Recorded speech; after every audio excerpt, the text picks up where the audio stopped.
No, can you hear me? Steve, Yep. he heard him. Okay, Steve, we're live. Okay, Thanks, Patrick. rumor has it that we're live online, so we're going to call this meeting to order. First of all, are there any proposals to revise the agenda? I will let you know under new business, I'm expecting Peter Mott from the disc golf group. From the Peter which Mott. disc golf, okay. I had slotted him in under new business. Okay, disc golf under new business. Is there anything else? If not, I will entertain a suggestion that the minutes be approved by unanimous consent. So with no objection, the minutes or the agenda rather is approved. With regard to the minutes, are there any suggestions for change from what was distributed ahead of time? I see heads shaking, none nodding. Therefore, all those in favor of this approving the minutes should say aye. Aye. Opposed, same sign. Also approved. Golf report. Paul, I hope your back is continuing to get better. Welcome from Duluth. Oh, yeah, thanks. Yeah, my back's getting better. I've been doing some PT and it's going pretty good. I think I'm probably about, a few weeks away from being able to just do pretty much normal stuff, but I'm feeling pretty good, able to get around. I mean, I'm way better than I started out for sure. So, yeah. Anyway, yeah, thanks for that. And then, yeah, things are going good at the course. One thing that was different, we had a best ball tournament last month, and that went pretty well. We had, I think it was the North Shore Federal Credit Union had a benefit for a hunger group, and so we worked out a program where we could charge their fee, and then they could put their benefit on top of that, and it worked out well. We had good attendance. And then as far as the course goes, I mean, everybody knows we're kind of finished out. We got through a really, severe drought. We had, just yesterday, we had another inch of rain. And so, yeah, the course is coming, the course is doing good. It's in good shape. We get good comments from visitors and all that stuff. Our revenues are, we're up from last year, so that's good. We just continue to try to, give a good product, and that seems to be working out pretty good. Equipment-wise, I think we talked about this before. I still have to put something together on my spray rig because I'm just using my own spray rig up there, and like I was saying before, just to purchase one through different means, that you can on the secondary market or whatever. Everything just got very expensive. So I'm using mine. I said before I'll come up with we'll try to price it out and see how that's looking to whoever makes those decisions. What else? The irrigation system, we have a lot of struggles with that, and we've been able to maintain it, but we've got, we've had some problems with some of those motors and the circuitry, and it's hard to figure it out what's causing these problems. But anyway, we're on top of that, and our irrigation system's running and stuff. But that's pretty much been the struggles. We have this week there's a football camp on, so we have three young men that are helping us out in the turf, and none of those will be working this week because they've got the football camp. That's about it. I think I'm still kind of looking for a little additional help in the clubhouse. But other than that, things seem to be going pretty good. I gather our St. Olaf professor didn't return. Tony? Yeah, I talked to Tony. He's I think we went through this before. He had an accident, broke his ankles pretty severely last fall, and he's gone through PT down in south of the Twin Cities, down there in Northfield, and then I think he's going to be coming up in August. I talked to him about that because we'd like to get him in there, keep him in the program, and so talking to him, he thought he'd be able to come and spend some time with us in August. So that's great. Everybody loves Tony.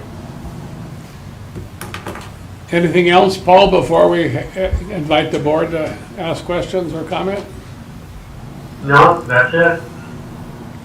Anybody else have any questions or comments? Has the MGA given you any response yet?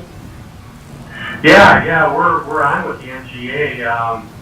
Next time you're in, get together with me and I'll show you how to plug into the handicap system. I think was your primary interest.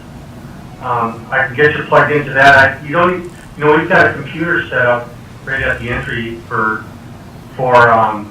those needs, but according to the MGA, it's a USGA program, so your handicap's basically good anywhere using that program, but they've got it set up where you can just do all this stuff on your phone.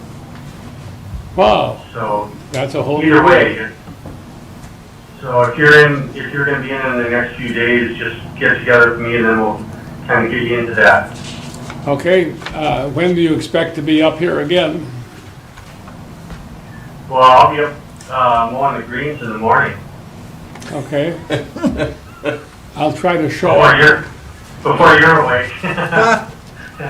Well, after I'm awake, when will you be here?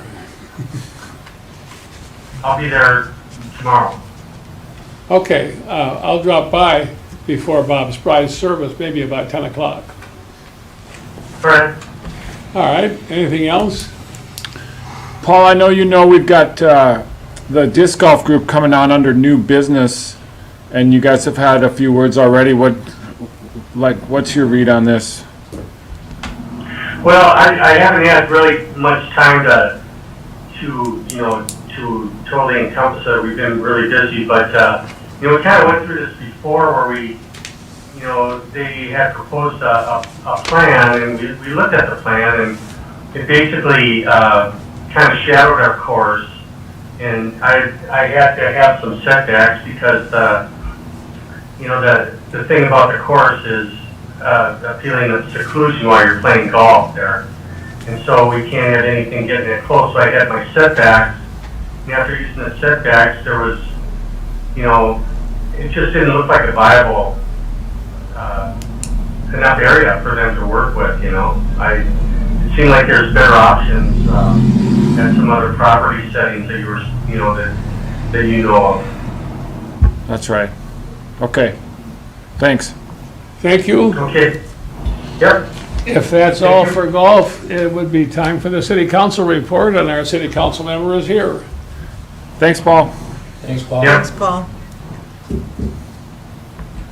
Okay, at the last city council meeting, I think the only thing that we really talked about that had some bearing on the rec park was that we approved to move ahead with state aid approval for the blacktopping of the bottom of 8th Avenue, which goes into the rec park, all the way down to the new DNR boat launch. So now that that's been approved, I don't know what we're just waiting on. You're saying that Waiting on the numbers. the council has approved making application for state funding, is that Right, it? right. And that'll be something Dave will be following up on? Yeah, that's right. We're working with the LHB engineers, and then the county highway engineers actually sort of runs the bid for the project, so it's continuing to work through the agencies. And still thinking of just an overlay? Mm-hmm. Yeah. So that's about, that's about it. That's everything for this kind of a short meeting. With Thorson Construction no longer doing blacktop, who does our blacktop these days? Well, this is a big enough project that it'll be bid out, because I think in the $200,000 range now, and so it would or could be any number of Northland contractors, you know, including the Northland Group, KGM, KTM, right? It'll be They're all these guys located are in all- Duluth. yeah. They're all located in Duluth? Principally, I think most of them are, but there's, you know, they're working the region already, or they're up and down the shore. We have nobody locally here anymore? Not from Okay. Blacktop, no. They haul it from Duluth. Yeah. When they patched that spot out by Ace Hardware, that was all hauled from Duluth. Okay, anything else regarding the city from anybody? Then that turns us into the Parks Report, which is, Dave, that's your thing. We have the written version. Yeah, I'm sorry this came across late, but hopefully everyone had a chance to read it. And good news on June, you know, it was hot, dry, and made for good camping and boating, much like golf. We benefit from the weather more than anything, and so we were up about 10% this June versus last June, which was notably cool and wet, June 2022 that is. And so I think a lot of difference there in the weather made for a good month. Year-to-date revenue is also trending up 12%, which is a really positive sign as we are just about to begin the big 2 months of July and August, you know, obviously make up a huge portion of our revenue, but it's nice to see the trend line up with that double-digit amount so far. Great news from the 8th Avenue Stormwater project. Most people have probably noted that's complete. The site restorations were done just before the rain came at the end of June, and a really successful project there led by Cook County Soil and Water. You know, I know we had Elena Hansel in a couple weeks ago from that group, and we're able to express our gratitude, but I just wanted to give her and the group another thanks for not only leading the project, but securing funding for the project as well. So it's a great example of a partnership. And the Cook County Soil and Water is basically Alona, whom we met at our last. Well, yeah, Elena, she's got staff as well, excellent staff. Mateus was the engineer, and then Phil Larson is also working with her as well. So they did a great job of project management. Rick Crawford and his crew did a great job of the actual dirt work and the construction on site. There was a subcontractor came in for the restoration, for the seeding and the mulching, and just like quality throughout the operation. Left the site, I think, better than they found it. As far as the old pool lot there is smooth, flat, like no impacts, and now we see lots of greening up under the erosion blankets thanks to the recent rains. So just a nice example of partnering there with our Cook County Soil and Water. So did they do anything from that going on the river, going down towards the? Yeah, there's quite a bit of stream stabilization and sediment removal as well. So Nice. yeah, they worked that whole stream down. They weren't able to get up into an area like would have been north of the ball field. There's another stream coming down from like the primitive loop due to some archaeological finds of like sharpened stones, which could have been tools or something. So they left that area alone. Let's see, other projects we've had, the park side now open, the new boat launch is open. This is our first summer of having that open. It's kind of taken us off the, you know, now we have to go and check on it and pick up trash and do daily checks down there, which wasn't on the radar the past few seasons as it was closed to the public. But now our maintenance staff is doing a good job of keeping that site maintained. We've added picnic tables and benches and more park-like amenities. We saw some of those comments in the public survey right away, and so we got out with some extra tables. We're still now in this warranty time frame with KGM, the contractors who did the parking lot and the landscaping last summer. They were on site along with the DNR and myself a couple weeks ago. We walked through the area. We noted like some minor cracks on some of the curbing, minor cracks on the concrete ramp. They're going to get back and fix those. Some small settlement and erosion around some of the curbing, just some of the topsoil settled with rain and snow. They're going to reseed where needed. I thought KGM was really responsive and able to say yes to all of the items that were on the fix-it list. We took a look at the trees. They're not doing all that bad, or they're all not doing bad, I should say. After the recent rains, things greened up quite a bit down there. I would say like better than 50% of the trees are doing pretty well. Our staff has taken to watering them, but they too are under warranty. Sounds like the DNR is gonna send up like a tree specialist this summer, because some of them are like budding but not thriving, and they're stressed, and my feeling is they'll just end up getting replaced before September, which is when the warranty would expire. And so we'll keep an eye on those trees. We got our 2 new docks are now in. There's a new 30-footer on the left and a 50-footer on the right. And those really make a lot of sense for both the small, medium, and large boats. And the DNR sign shop is working on sort of their standard, big brown, routed sign, public access, that'll be acknowledging the city, the DNR, as well as the U.S. Fish and Wildlife Service. Where will that sign be? Just to the left of the entrance, like there's Up on 61? no, down at the ramp itself, I like see. just before the parking lot, there's kind of that pine grove where just past the pavilion. There's a pretty obvious spot there on the left.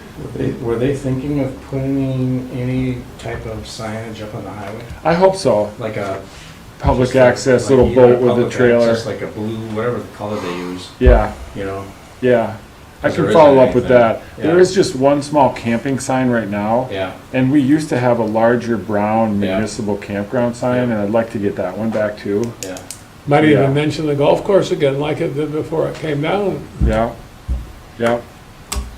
And so finishing touches there. I'm trying to find a local contractor that is interested in like the woodwork for the screening on the porta potty and a kayak changing station, or a wetsuit changing station as well, in that sort of background where the dog pound used to be. And then those steps that lead up to the pretty rocks and bench need to be rebuilt as well. So if anyone knows of any local contractors that aren't busy for the next couple of years, I'm putting out feelers for sure. The gentleman who did the new roof on the pavilion in the marina, Clay Schultz, or Gruber Clay- Schultz, yeah, Clay Gruber, Yeah. he was great, and had a kind of a little window for that roofing project, and I also hit him up for these screening projects. And so, yeah, that's the new pavilion in the marina is like really nice now. It's stained, it's roofed, it's beautiful. I had the pleasure of staining it, which was like 8 hours down on the ladder, and having everyone come by and say, "What? Yeah. What a great job! What a pretty thing!" It was really fun. Really a fun location to work. The North House was doing their thing, and what was it? Solstice practice going on. Right, No, yeah. Yeah. It was a Yeah. busy time down there. Yeah.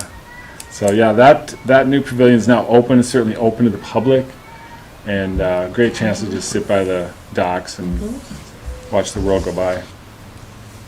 And then our final project up in the corner next to the North House, the landing overlook, is really progressing nicely. The Global Specialties crew out of Egan is doing great work. They're very conscientious, checking in almost daily. Their project manager's really good.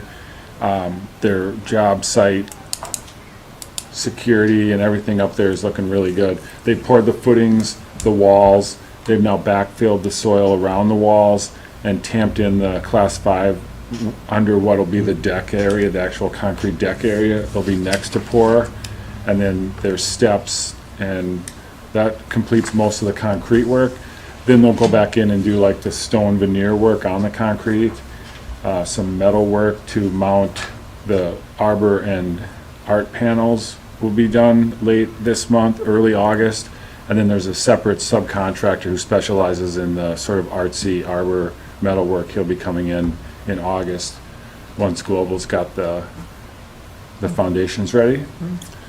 And so that project's on time, on budget, no major changes, no major surprises. We didn't hit bedrock or utilities or any of these sort of unknowns that you have when you're digging.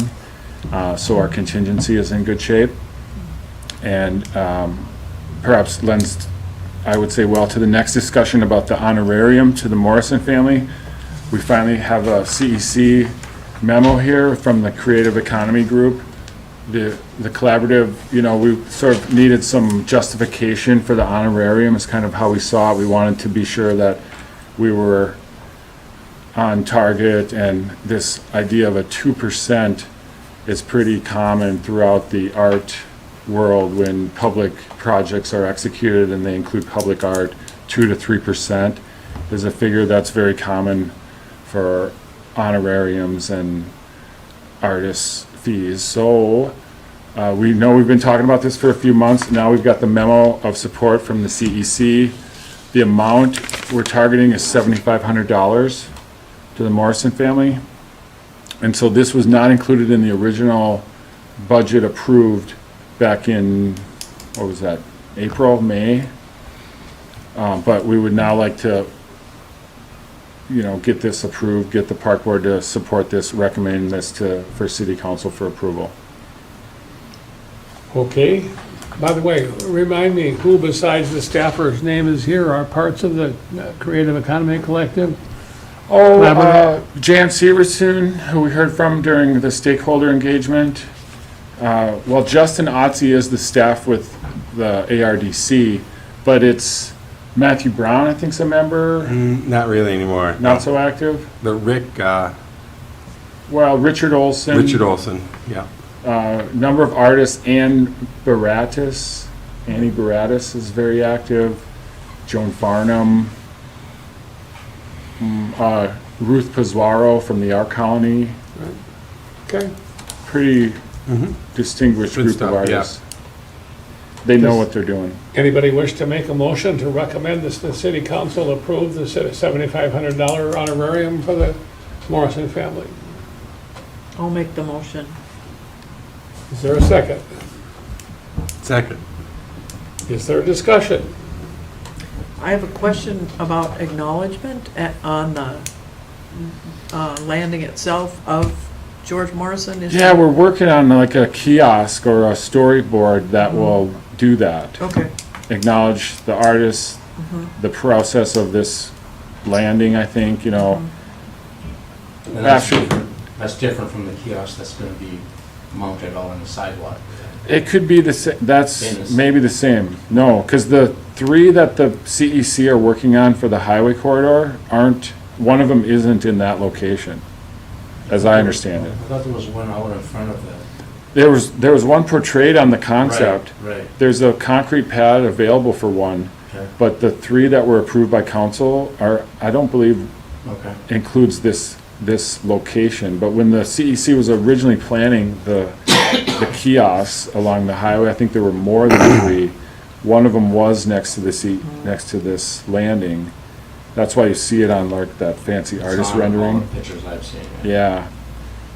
But when this was brought up with the CEC as well as CJ Fernandez, right, our landscape architect, and he's gonna try to collaborate and create and get something up sooner than later. Cool. And that again would be for an additional amount, but based on CJ's feedback, he thought it could be done reasonable, like 2,500.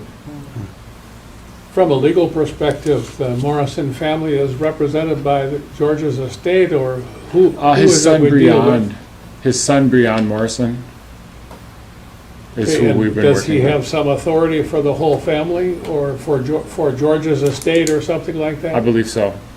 Okay, it would be good to make sure that whatever we pay, it buys us peace with the Morrison family and doesn't leave anybody out. Right, and it would. I've actually talked with Breon throughout this process, and he was comfortable with a $5,000 to $10,000 range of a figure. So And my greater concern is his ability to bind everybody in the Morrison family, or to bind the Morrison estate, or whatever it is that we're dealing with. sure. Okay. Bill, is there any other discussion? They're all in favor of the motion to recommend the $7,500 to the city council, please say aye. Aye. Opposed, same sign. There being no objection, the motion is approved. Thank you. That brings us to the master plan discussion, and we finally get the person who we've been watching on the screen for all this time gets a chance to talk. I suppose for the record, you should state your name again. Hi, I'm Gabrielle Greedy with HKGI. And Dave, did you want to say anything before I get started? No, thanks for joining us, and take it away. All right, so I'm going to try to share my screen here. we got a handout from the office of your meeting agenda and of the online survey summary, which you did, it's 2.5 pages, if I got it right, and there are a couple of maps. And then before that, we got some color-coded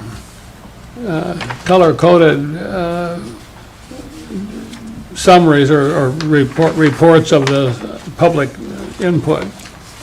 So everybody has gotten that in one form or another.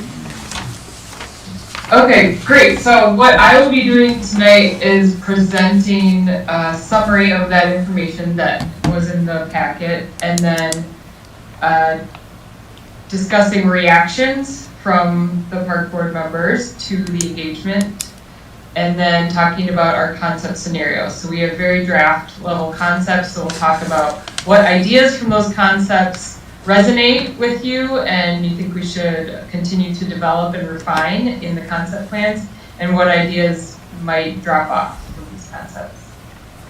So, okay, so your role again is to review the material, provide direction, and also to assist spreading the word about the process. So a quick update on the schedule. We had the first park board meeting in May. We had at the end of June, just a couple weeks ago, the stakeholder meetings and site visit.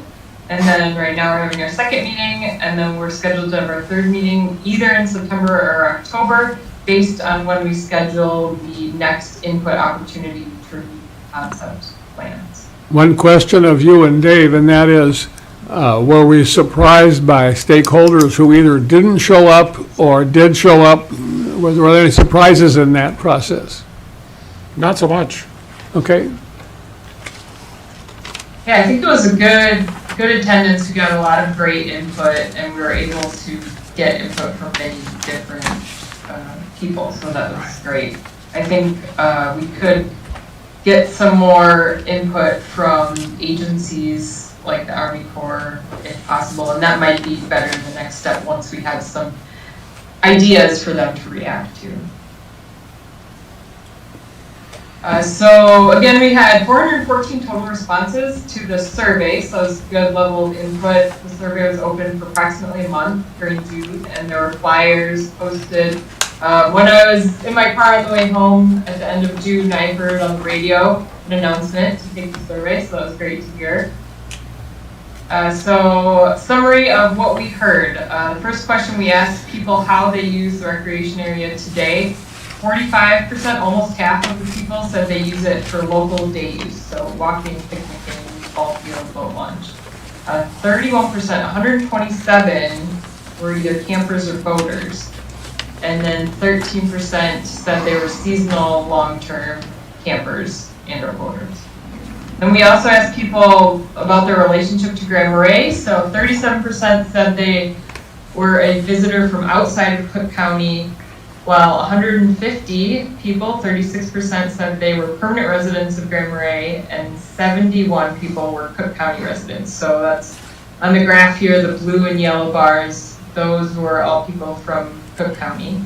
And then 37 people, or 9%, said they were seasonal residents. So those could be the seasonal. I do have a question about the number of seasonal residents that we have total. What would that number be roughly? Well, we offered 90 seasonal sites, so it's either, maybe 90 households or up to a couple hundred people. Most sites have a pair. 1.5 or 1 3/4 person per site, roughly.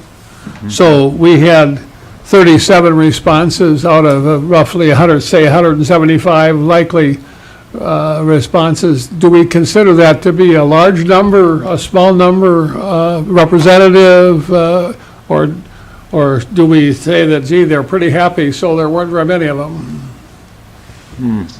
It is what That's it almost is. a quarter. Yeah. That's a pretty good response rate. It's Especially pretty good the- to do a statistical survey. But And we the don't third, know for sure those are all the campers. So. the 13% is even more than that. So that sounds like something we could reasonably rely upon in terms of seasonal resident views. Okay, thank you. All right, so then the next question we asked was, we listed several potential issues with the park, and we asked people to rank them in order of importance. The most important issue in terms of ranking was crowding and carrying capacity of the park. So most of the people think it's too crowded. Then the next issue was campsite size and density, and accessibility, water quality in the marina, trail conditions and locations, and then these last half are not as important, so that would be maintenance of the grounds and facilities, long-term campers, access and navigation within the marina, the ball field, too many campfires, and dogs. So when we're looking at concepts, we're looking more at these issues on top, the crowding, carrying capacity, accessibility, water quality. So then we asked about campground improvements in particular and how important they were. The most or very important issue was to rebuild or renovate the aging bathhouses. Next was adding trees in and around the campground, upgrading campsite utilities, and adding amenities such as Wi-Fi. So these are issues that are pretty straightforward. They won't stand out as major moves in the concepts, but they are operations and maintenance issues that could come up in the concepts. Then some of the things that were ranked not as important are reducing the number of campsites, adding more campsites, adding community use fire rings, making the campsites larger. Well, then we asked about the marina in particular and improvements there, and you can see no opinion in the light blue, which came up quite a bit for some of these. So there's probably not, of the people that responded, not a lot of people use the marina. But when we asked about the issues, the one that came to the top was improved circulation and water quality. And then second was retain and improve the shoreline in the northwest corner of the marina. And then marina patron parking elsewhere, not on the waterfront. So those are things that we looked at when we were developing some draft concepts. Then the further down issues were the inner breakwall realignment, improve the fuel dock access, improve depths for access and navigation, and increasing dock availability. So some of these things came up during our stakeholder meeting, so I'm not saying they're not important, but these are issues that didn't rise to the top of the survey. So I have just a question, but it seems like the top one, the improved circulation, water quality, and then is it almost the same thing, the inner breakwall realignment, the one that comes up down later? I mean, there's really, you can't do one without the other, correct? Right. Right. Those could be looked at very similarly. And I also wonder if people saw circulation and thought of broader circulation. Not That's my necessarily question. Boat circulation too. Yeah, and there was a period of like people wondering what's this mean? You know, this is a little bit techie talk about the realign a break wall. Like most lay people don't know what that means. But when you say water quality, that's Gotcha. That's much more grasped. Right. Well, the other thing I wonder about this is when there's that, I mean, we're not seeing the color, I mean, until now, with the, all the people with no opinion, if those people are not marina users, and then, but yet they're answering these they are ranking, and it makes me wonder, like, if the marina users are the ones that are saying what is least important on this list. So statistics are strange, but yeah.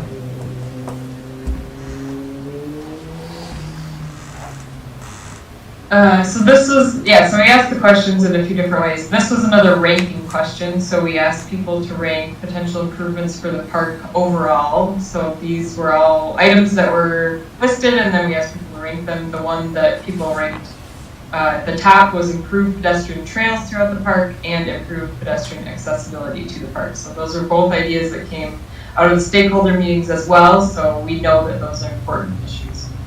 Next was improved traffic flow and vehicle access and roads within the park, and then address stormwater management, so that goes hand in hand with the water quality. Improving the campground was next, and then the last ones were making the park more naturalized by adding native vegetation, adding amenities, improving the marina, and improving the ball field. So, Then we asked this, just a quick question there.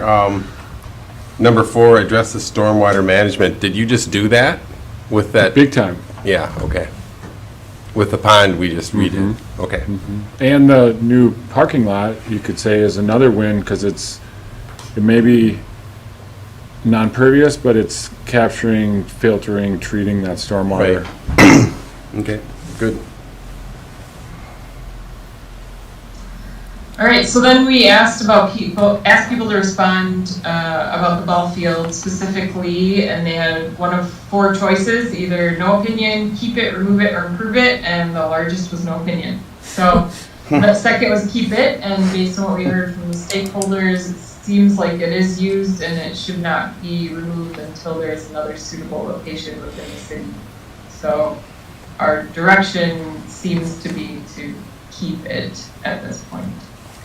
Is there any other space in the park that's got room to run, like the Diamond? No. Okay, so even if it was no longer a ball field, we'd still have to consider whether we need that much open space for other purposes. Okay.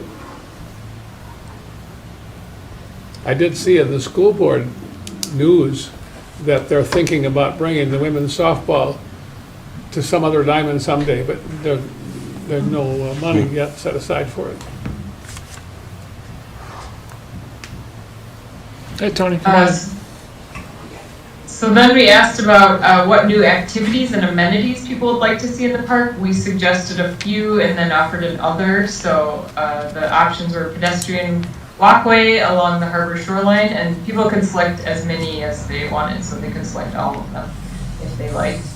That was selected the most, the pedestrian walkway along the shoreline, which aligns with the trail improvements that we saw in the earlier questions.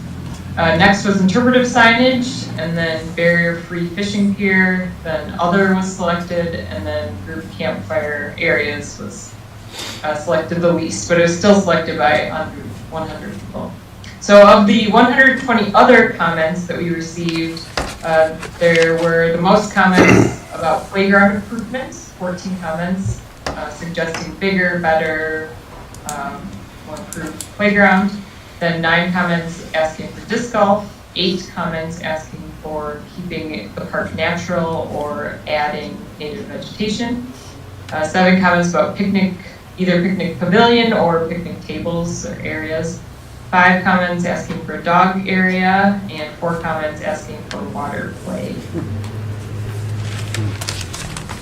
So then we had an open-ended question at the end. There were 215 comments submitted. You may have read through them. There were quite a few long comments. Overall, this is a high-level summary of what we saw through all those comments. So there were many positive comments about people who love and appreciate the park, either as a campground or as a park access to the lake. There were several comments about the need for more signage, information and communication, either mapping or directional wayfinding signage. But then there were other comments asking for no more signs or amenities added, just keep it as is. So that's a lot of these comments. There were both for and against. There were several comments about maintenance and upkeeping what exists today, and then asking for new features such as play area, picnic pavilion, dog park. There were a lot of comments about placing a higher priority on the community use of the park instead of catering to the tourists and seasonal campers, as well as making the park more welcoming to all users. So that could be in line with the pedestrian trails, wayfinding, and access. Then there were also comments from campers. I would like improvements to the campground. I would like Wi-Fi. I would like other amenities that make it more convenient and comfortable. There were also some comments about the campground is too crowded and it's difficult to book a spot or to find a camping spot, saying that it's full, which is not necessarily a bad thing, but it's full. Comments about adding more campsites when possible, more flexibility for the campsites. Then there were also requests to remove camping from the park. There are also some comments about sustainability and natural resources and adding things like EV charging stations and restricting smoke to address the air quality, and then also adding. So is there anything that stood out to anyone else about this survey that I didn't mention? One question about the dog issue is it your perception, Dave, that there's a significant unhappiness about pets and dogs in the park? Just amongst the staff, but no, I was a bit surprised to see that finish sort of last on that list of concerns. Yeah. Right, one of those first slides we saw where it was an item to note, and it, Well, I saw there were off-leash dog area, 5 comments. That's not a lot out of 400. well, and that was the idea of calling for like a dog park, a miniature dog park down there. Yeah. But no, I didn't see a lot of dog complaints, and like I say, I was surprised, or not surprised, but maybe relieved that this idea of too many dogs and irresponsible owners didn't take a lot of traction, that it finished, amongst concerns that we initially offered, it was last, after campfire smoke, which is another Okay. perceived concern, or we certainly heard from some very vocal people that are upset about the smoke. They're asthmatic, it's very poor air quality, and so for a few folks it's a problem, but I guess the majority it's not. And like I say about staff and dogs, like we just find ourselves almost daily enforcing the dog rules, which is leash and pick up after and don't leave them unattended. And so we had a situation this weekend where folks had left their dogs unattended barking in kennels outside, and there were 2 big dogs, and the whole neighborhood was upset, and we couldn't get a hold of the people, and once we did, they got a very stern warning. And they're told that when they come in, right? Not told, but it's on the wall, the rules are right Right. there on the wall. They're told that when they book and they say, we've got 2 dogs, we'll say, you're good if you're a responsible owner.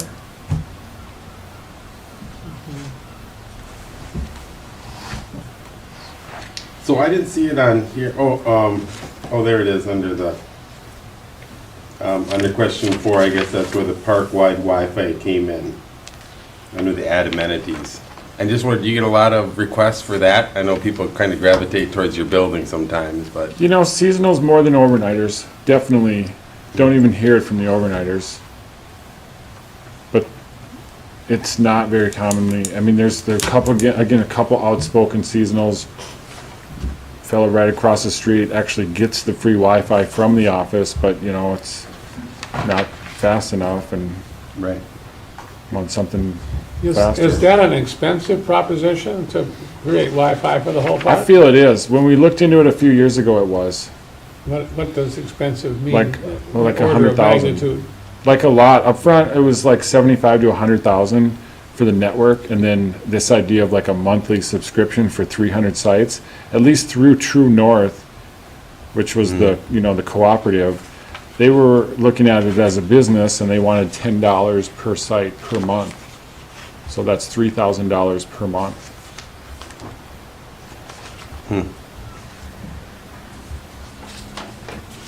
So one comment I remember reading, I think I do, but I'm not seeing it right now, but was about not having people park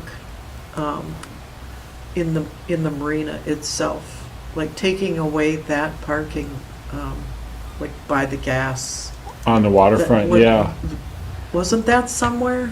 That was a question under the marina, I think, or there was a part of the marina discussion of like issues and concerns. And yeah, parking not on the waterfront was Yeah, parking Yeah. out on the water. finished kind of middle of the pack for concerns. Uh-huh. I thought that was I had just never thought of that. Yeah, When we're talking about pedestrian access and. and certainly if and when the marina is expanded, it only exacerbates that issue of if there's, Right, currently there's only 30 slips and, 20 cars down there, and if we go to 50 slips, are we gonna have room for 40, 50 cars? I don't think so. yeah, and it made me wonder, and I don't know if this is appropriate to bring this up now, but if it for boaters, like, can you drop off your stuff and then go park, say where the old pool was. Exactly. And that was portrayed on the 2009 master plan, actually. Oh. We talked about that 15 years ago. If and when the marina's improved, expanded, the marina parking for the majority of guests would be off water, would be in the old pool lot. That's how we put the bubble to that pool parking lot. It was marina patron parking. They'd certainly have handicap spots and drop-off spots at the waterfront, but Right. similar to most other marinas, the parking is well away from the docks.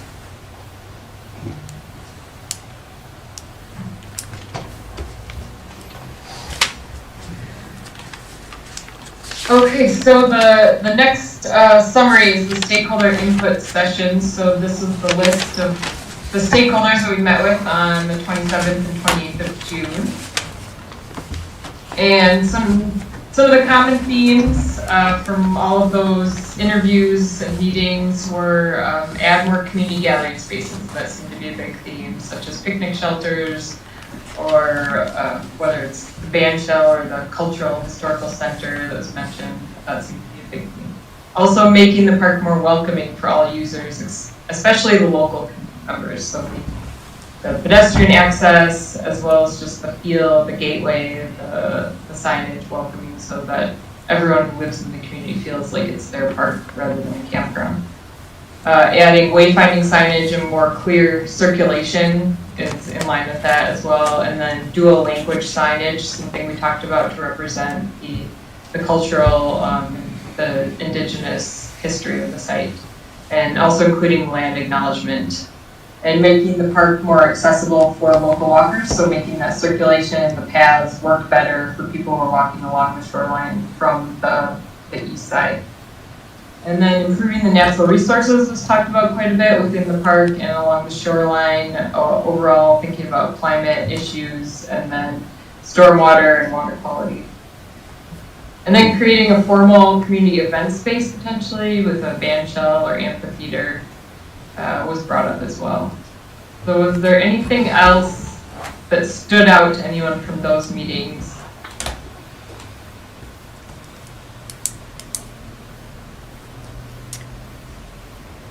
Well, one thing, I mean, I took a bunch of notes, and it was helpful to look them over to remind myself.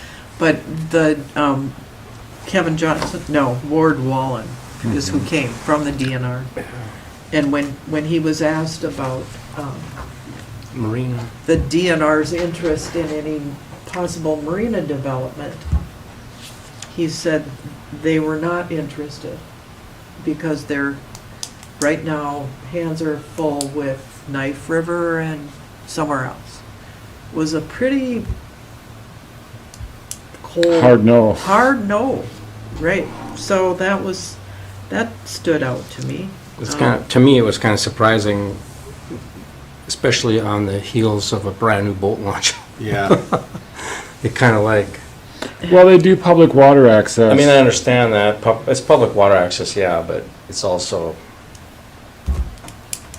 you know, marinas, boats, public launches, parking, they all kind of go together, sort of, you know, so, yeah. So he's saying right now they're too busy, but, and what if we're talking, planning Well, I don't like know. 5 or 6 or 7 years from now, are they too busy? I still don't see them as a, I guess it's difficult to project the future, but with their safe harbor program not active, you know, and that's what built Silver Bay. Right. And then Knife River See, is that's- managed privately, but it's a DNR property. Okay. You know, they attempted some improvements in 2 harbors after things didn't go well in Grand Marais in 04, 06. They went to 2 harbors with their safe harbor program, and things didn't go well again. So I feel they've just kind of given up on the safe harbor program. I don't believe is active or funded, which sort of, you know, takes them out of the marina game. They're certainly active in public water access, and they've been a good partner for the new launch. They were instrumental. But when it comes to actual slips and fuel, and that seems all us and Army Corps Right. in terms of breakwater. So I'm not surprised that they're not interested. but they're still good partners, and if and when that day comes that we're redesigning the marina, I think they would be at the table just from public water access Sure. perspective. I also thought it was, really interesting to have the stakeholders come individually and not be all in the room at the same time, because it gave them the freedom to just, say their piece. And it was really interesting to be on the receiving end of that, because we had totally conflicting views from different stakeholders. And which is reflected, of course, in the survey too, but, yeah, I think it was really valuable. I really appreciated people showing up, and I think they really appreciated being asked to give their input. So, not knowing, I mean, it sounds like everybody wants a little more of this, a little more of that down there, or expanding like. Not everybody. But like a dog park or this or that, but is there actually land? I mean, I know like west of the parking lot, what is that? Is that has to stay west of the new DNR? Oh, yeah, well, it's our land, it's subject to our plans. Okay, It does have contaminated soil, we know this. So the cleanup and remediation's a part of any package that would Right. show improvements there or construction there. I mean, it's not easy to develop land, I would say. And when we were visioning for the boat launch, it was initially more parking, paved parking that would just sort of cap that contaminated soil, actually help from preventing leaching, further leaching. But once the budget was set and the parking lot could only be so big, the land to the west was just, naturalized, was basically the state. There's obviously coastal wetlands right adjacent to that were delineated in the 2009 plan. And so we know it's a sensitive coastal zone. We know we've got some soil issues there. But it's potential land. It's flat, it's open, it's pretty. but there's no other places in the park where there's land available to do anything. Just the ball field. The ball field, the sledding hill. Not so much. That's in that section A land trust. Okay. No future development without like intense review and conservation values around the development. So like trails would be okay, but facilities wouldn't, buildings wouldn't. But we did talk about the old pool site Yeah. as a potential, Trailhead is, yeah. yeah, Right. parking. I mean, there's, Okay. with parking and already the read on crowding and carrying capacity, I don't feel like we can add new big spaces or big facilities Amenities, okay. without getting rid of camping or certain amount of it. So that'll be the conflict or the choice here. And that too speaks to the initial priorities of campground versus public community park. Right.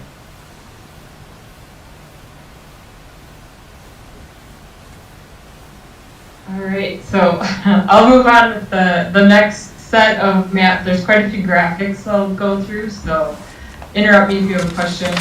There's site analysis, maps, and then issues and opportunities, and then concepts at the end of that. So this is a regional context map. So this is showing within 50 miles of the park what other major campgrounds, marinas, and other trails and facilities are located within that area. So this is part of the requirements of the Greater Minnesota Plan. So you can see the marinas at the edge of that circle are the big issue.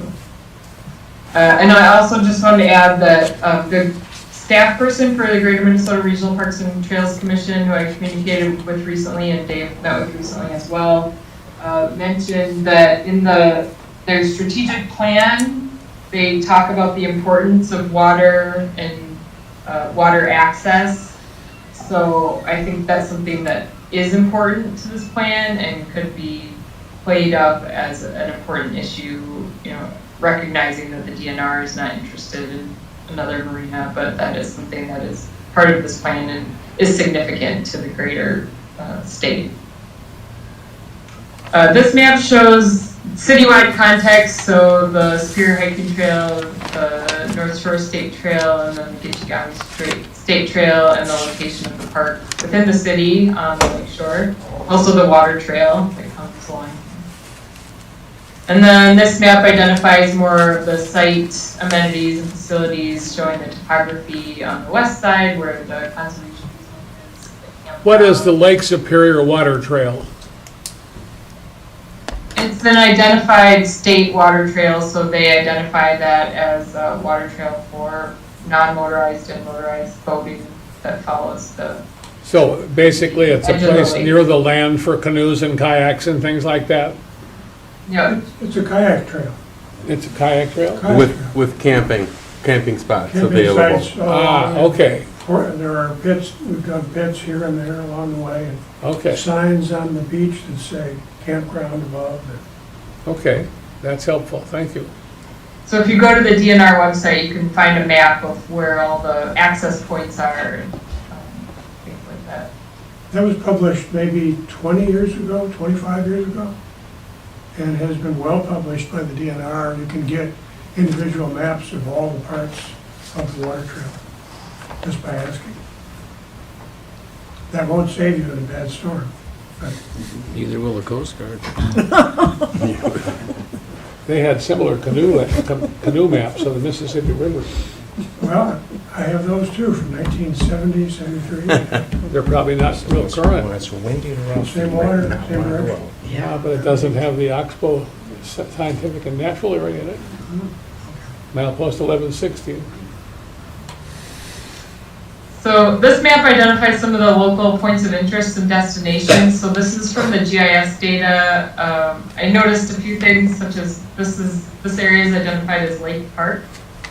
I don't know if that's accurate or if that should be taken off. But- I've got that same note, Gabrielle, and it's thanks to Google or some crowdsourced like mapping, maybe it's like OpenStreetMap had named it Lake Park, and I don't know why that's. Okay, so that's incorrect. Okay, so if there are other edits to this map, maybe Dave can mark it up with something. Yeah, off the top, I see this overlook trail that goes out to the tower trail that's no longer active, like that trail to the west leading out to that old observation tower, or whatever we call it. Trail shelter is not advertised anymore. We actually found out from the private property owners that the old tower footings is private property. No. So it's up on the top of that Sweetheart's Bluff, that trail to the west, that out and back trail to the, what's depicted as a trail shelter is not, Okay. yeah, right there, yep. But the rest looks good. All right, so then we have this space map. So this is the aerial we overlaid in here. This was done very quickly. The DNR boat launch, so you can see approximately where that parking lot is, and where that new break wall and sidewalk path are located. So a couple of these need to make sure all of these items are updated in our final plan, but this is essentially what we're using for base map for analysis. So we looked at a few different categories of analysis, signage and wayfinding. We noted that there are several gateways that either are marked or not marked. There's that community connection, which is underway right now. The existing vehicular access does not have a major sign, so that's something that could use improvement, opportunity for improvement there. There's the campground check-in and the kiosk in this location. There's the interpretive signs by the Niji and the old fish house. There's the opportunity for more signage here. I think you were mentioning that there will be more signage added down here, but signage telling people about the boat launch and the access. And then some signage telling people about the access to the nature trails. Right now, there's just a small sign, I don't have it on here, but there's just a small post sign and then there's a gate, so it feels like you shouldn't go out there. But then once you get out here, there's a nice map sign and some posts along the trail as well. So I noted during the site visit that there are 3 new kiosks being planned. I don't have those locations, but Those are on I the, think you said they're all up here. Is that yeah, right? no, they're all on the Highway 61 corridor in the downtown zone. Oh, downtown, okay. But- And then the community connection, which is in process. Yeah, that one's definitely gonna be nice. And there might be more than one there, like there'll be the Morrison interpretation, and then maybe a little farther down, the actual welcome to the park, here's the marina, here's the office, here's the beach. All right, and then access and connections, so noting the state trail along 61, and then the main roadway getting into the park, the trail entrance here, and the combined roadway and trail coming up above the beach, and then the walkway out on the new DNR boat launch, and then the circulation along here. We noted parking occurs in these main areas. Are there other major areas where parking occurs? No, you got it. Campsites, I think. Okay. So the opportunities are the adding the gateway signage and then improving the trail connectivity, circulation. This feels a little disjointed up here, and then moving that parking away from the marina again. Looking at the marina and boat launch, quite a few opportunities as well as questions and considerations. There's opportunity to add more transient slips. So when we were talking about economic development and tourism during the stakeholder meetings, we talked about that opportunity that there are boaters that come up here and there's not a place for them to dock. So there, and then there's also that 40 people on the wait list, I think, for spaces. So there's that potential to add more slips if that is the desire, which would require some reconfiguration of this break wall. Also, the access getting into fueling up and then just getting in and out of here is tight. So some of the other questions are, how many slips are needed in total? Is there a goal? And how big do the slips need to be? Should we look at 36 to 40 foot size boats as a maximum or a minimum? Is there a potential to look at Bayfield? We heard that there are people that come up from Madeline Island and Bayfield, so should we look at their marinas or docks as precedent? No. No. Actually, yeah, And no, then I'll the- stop you there, Gabrielle, because that's where we Yeah. ran into trouble 20 years ago as we don't want to become another Bayfield. There's thousands of boats in the Bayfield Peninsula because of the Apostle Islands and the cruising grounds and the, warm water, sandy water. Everything about the North Shore and the South Shore, I feel, is different when it comes to boating and cruising, and so I wouldn't look to Bayfield as a sister city in this. We're on an outpost, kind of an oasis out here, and yeah, we can talk more about the marina, but we definitely don't want to be like Bayfield, Okay. and we wouldn't. Okay, where was it? So another thought that we had is this launch that exists here, which is why the parking is here.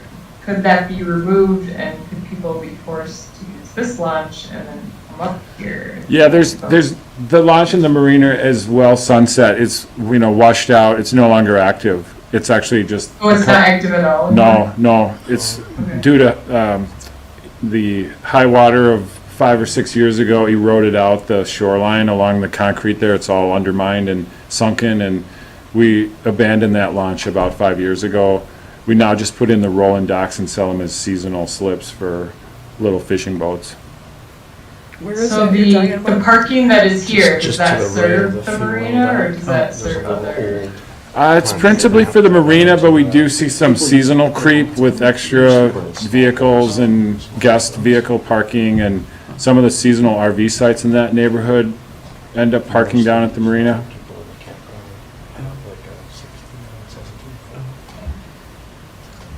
Then another opportunity is the storm sewer, and maybe these improvements have addressed this, but the storm outlet that is in here, looking more at that and improving that upstream. And Well, then we also, I'll say this, we did that with the phase one of the community connection with the little timber frame bridge that sits on and above settling ponds for that stormwater. So we create a series of ponds that settle and capture the sediment that used to flow straight into the marina. And the biggest pond is under the bridge now. It's right next to the North House Blue Building. We just mucked that out last spring. We removed 50 yards of sediment out of there. And so it's maintained, and we really are no longer seeing stormwater flow into the marina because of that improvement.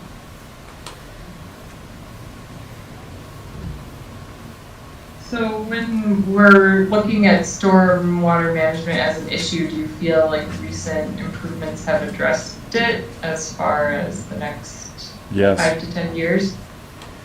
yeah, for sure. Okay, and then one final question is, what does the marina look like in the winter?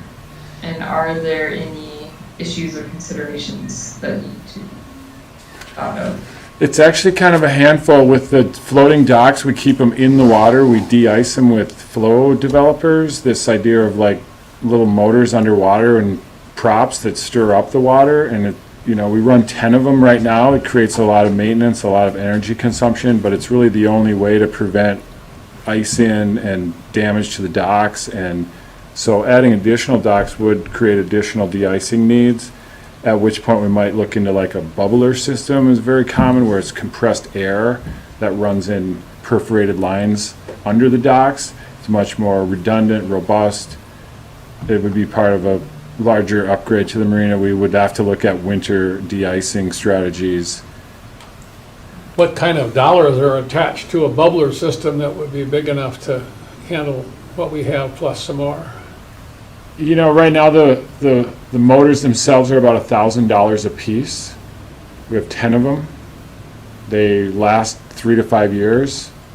And then the electrical consumption is about $600 a month, maybe $700 a month. In the winter. Mhm. But when you talked about a bubbler system is more current, is that based upon the system that you now have? But No, it'd be a different setup with the air compressors and perforated line, and it'd be expensive, but kind of a one-time cost. But if we were to add docks of any length, 30, 40, 50 feet, they would all be what you have now, like the dock, nothing permanent. No, floating seems like They'd be the all way to go, floating. yeah. Okay. So is there a desire to have a certain number, like an additional 10, 20? Has there been a thought to the? Tough to put a number on it, Gabrielle. It's a spatial puzzle. It's how much room do we have to plan? And if we can shift that wall and get the circulation going and retain the shoreline and, maybe double the size of the current basin, well, then maybe we can have a 50 to 60 as our target. before we get too far on that, we would need to do some kind of cost-benefit analysis to figure out whether or not the revenue that might be generated would cover the Well, capital that's and going to be, maintenance costs. the scope is so far in the grant money funded redevelopment is a part of the cost. It would cost millions to realign the wall. Okay, And that's kind of part of this exercise is you wouldn't be able to afford it on a payback of slip rental if you were spending cash for the improvements. But if we get grant funding, it's a whole different pro forma. But it's a interesting, first we need to sort of determine the amount of space that we're going to occupy and improve, and then maybe work backwards on slip count. but there's pretty straightforward formulas for how big and how wide and what you can fit into 5 acres, 10 acres. 40-foot slip is not uncommon for Lake Superior. A lot of boats are 30 plus. And that's what we don't currently offer is that size slip. Most of the boats on the waiting list are 30 plus because we have sub 30-foot seasonal slips. So again, that's going to determine slip count. If you can only have 10 40-foot slips or 15 30-foot slips.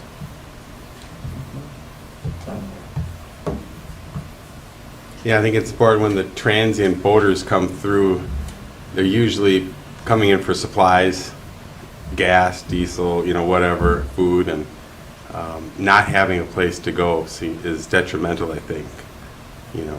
It'd be nice, some will only need it for an overnight or even for a few hours to redo things, but not even having those abilities to invite people in to do that is difficult. And because that's been our reputation for so many years on the lake, the word is kind of out. The cruising guide is pretty much set. Grand Marais can be very difficult to find dock space, anchoring, etc. And so based on our reputation, we don't see a lot of traffic. But, recent years I've kind of turned that tide a little. I've been more of a boater myself, so I can network with the boater, with the other marinas and say, no, I've got 2 slips. Come on over. And so we get them full. I just landed a 46-foot sailboat right before this meeting, and it's a beauty. A friend of mine comes from the island every year, and he negotiates well in advance where he can park his boat, which is only like 30 feet. But it's a big deal who has space and when, and then he gassles up and everything, but it's a big deal. He times it well in advance, several weeks in advance, and calls and looks and joins North does whatever you have to do to make that happen. How busy is the Grand Portage Marina? I can't speak to their business. I know they're small. They're shallow channel. Entry at the channel I can think be it's like 4. 4 feet or Very less. shallow. Oh, So so they're- that doesn't work for bigger boats either. No, not deep at all. keels, yeah. My No. boat is tough getting in and out of there, and it's 27. Wow.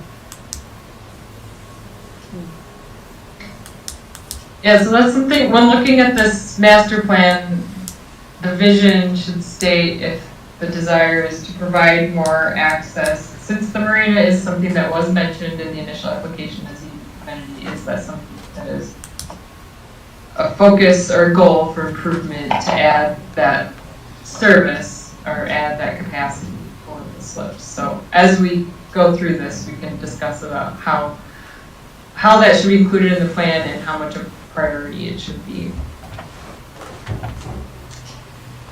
So another item that we looked at high level is natural resources and environmental sustainability in terms of improving vegetation, such as planting trees, converting turf to prairie. There's not a lot of turf, but a few spots that turf is converted to prairie, as well as removing invasives where they're located in the park. Then we heard about protecting the lake and controlling runoff, and then the E. coli concerns, which could be pet or bird waste or others. And then for any future development, it should be low impact design. So the building methods should be using new technology, solar panels, things like that. Then in terms of cultural and historical resources, we heard about the fish house and the boat are sensitive and may need to be moved. Also, they may not survive a move. There's interest in creating a larger cultural center. However, there's that issue of the contaminated soils, and that would need to be a first step before building a new public space down in this area. We heard about the campground being a barrier to interpretation and community gathering, community programming. Also the desire to add interpretive signage and dual language signage, and then the storyboards, which also may be added at the community connection. So, When you talk about dual- analysis. Gabriel, when you're Yep. talking about dual language, what dual languages are you thinking of? We heard about the indigenous languages, I think it was Ojibwe. Yeah. that right? Yep. Yes.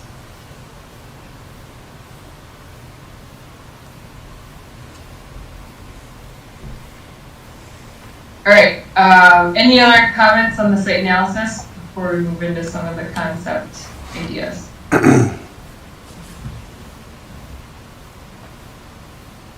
All right, so this is a draft sketch, hand sketch here, where we were talking about ideas and discussing what needs to be done after reviewing all of the input. Some of the big moves that we're thinking of are creating vehicular gateway and trailhead. We heard from the DNR staff person that they would really like a trailhead for the state trail in this park. That could be in this location where the old pool was, where there's that parking, paired with the new community connection gateway, and then also making a large pedestrian public park. So we're suggesting here, I don't know if you can see it, removing the first row of campsites.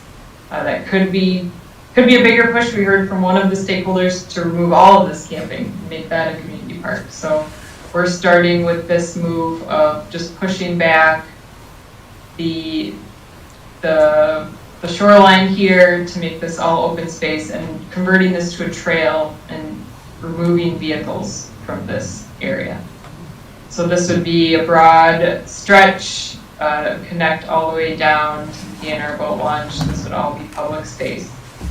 We're also looking at some ideas for that marina, including removing the western part of the break wall and potentially converting that to an angular or curved break wall, so potentially leaving the majority of it in place and adding another break wall on this side, which could potentially add space for another couple of docks and slips along here.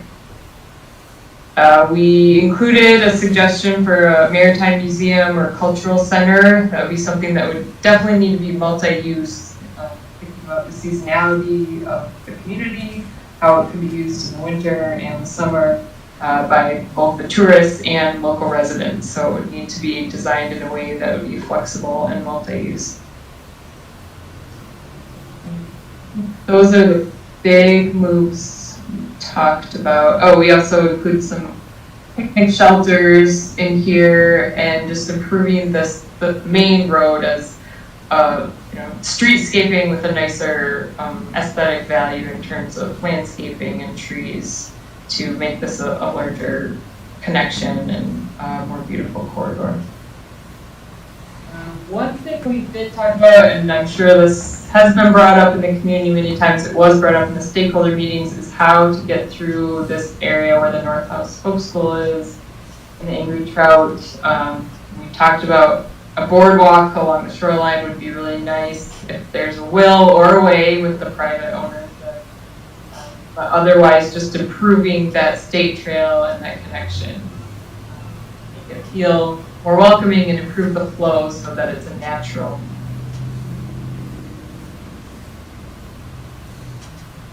So then this diagram has some more locations identified. This yellow dotted line shows that big move of that community connection, making that a broad green trail from that new overlook that's being designed all the way through down to the lakeshore, including that community cultural center, which could be visitor center, Great Lakes Interpretation, Indigenous History, Maritime Museum, whatever it is in this location. Adding another public picnic pavilion, maybe 2, maybe 3. Reconfiguring the marina, adding wayfinding and signage at the major gateways and decision points, and then looking at potentially community band shell. After thinking more about the conservation easement, this might not be a great place, but could be paired with the community cultural center in terms of gathering space, band shell with views of the lake.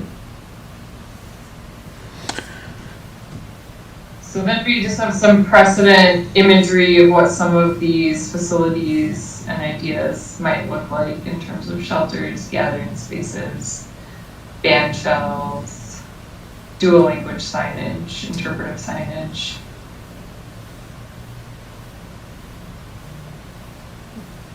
So what are the reactions to those ideas?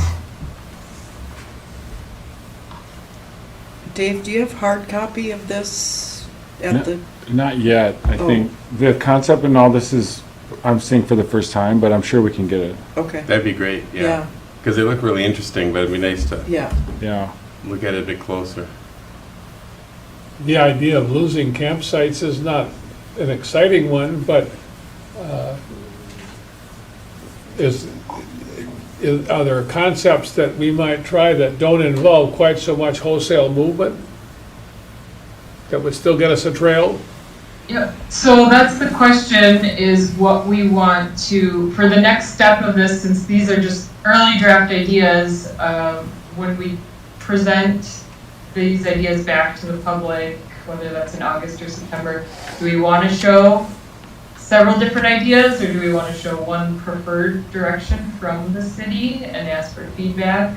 We could do one concept that's a light touch with, fewer major moves, and then another concept that has a lot of bigger moves, or we could identify those as options and alternatives within the concept. So Gabrielle, we have it. Sorry to interrupt, Go ahead. Go ahead. Well, we haven't gotten it down into detail, so this meeting is to talk about these concept ideas and which ideas we should refine more to, lay out more specifically exactly where these trails, how wide they would be, where the shelters would be, or if we should pursue other additional ideas that we haven't mentioned. Gabrielle, how strong was it appeared at many points in the feedback comments, how strong is the naysaying? I want it the way it used to be when my grandfather was here. Don't change anything.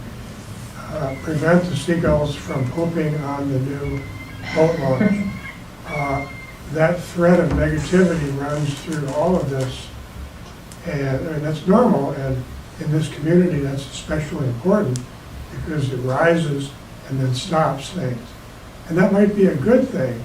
How much development, how inviting to be, how preservation of the old Grand Marais that really probably never was anyway, but my grandfather remembers it and therefore I do. How do you balance the negativity, the threads through this, with the ideas that were brought by the stakeholders and the positive ideas? There may be the first half dozen things with pedestrian access, the public access, and get the smoke down. How do you do that kind of a balance, anticipating a bad city council meeting 2 years from now? Well, in terms of telling the story, the way it was 100 years ago was not the way it always was anyway, which I think you said. So, things are always changing and evolving. So it's part of telling that story of what has happened over the course of 1,000 years of this site. And the way it is now isn't the way it will be in 100 years, 200 years. And so we need to adapt to the way the world is changing, the way people are changing.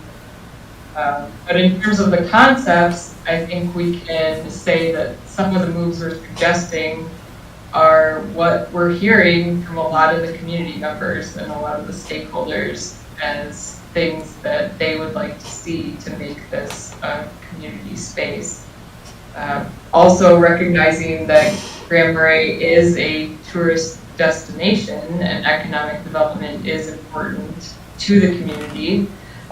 So having that story of all the different factors that play into this site and saying if you take one away, then the site would be completely different. So we can't just say this is going to be the way it used to be. That just won't work.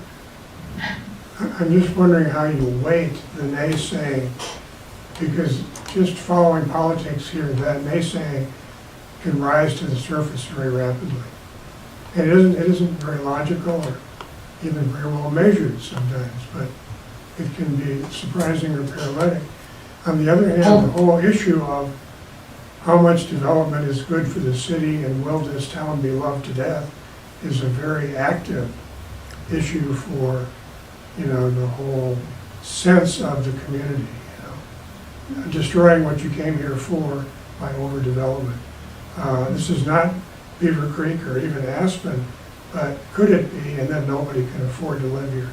All of that stuff factors into the seductive parts of development, which is so, it sounds financial, but it's really socio-political.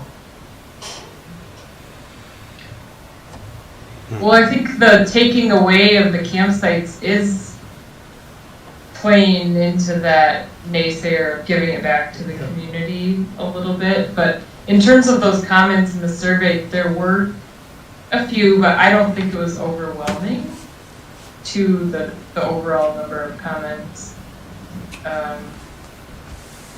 There's also the argument that to keep it the way it always was takes a lot of work as well. So the idea is that some of these improvements would make the park last longer for future generations. That's a really tough sell, I think, against a financial sell.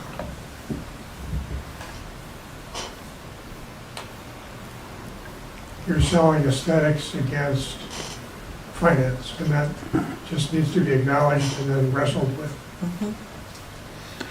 In terms of the revenue or the development costs? In terms of the community's concept of its development, of its revenue potential for its, small business stakeholders against what people expect when they come to a town that hasn't changed forever.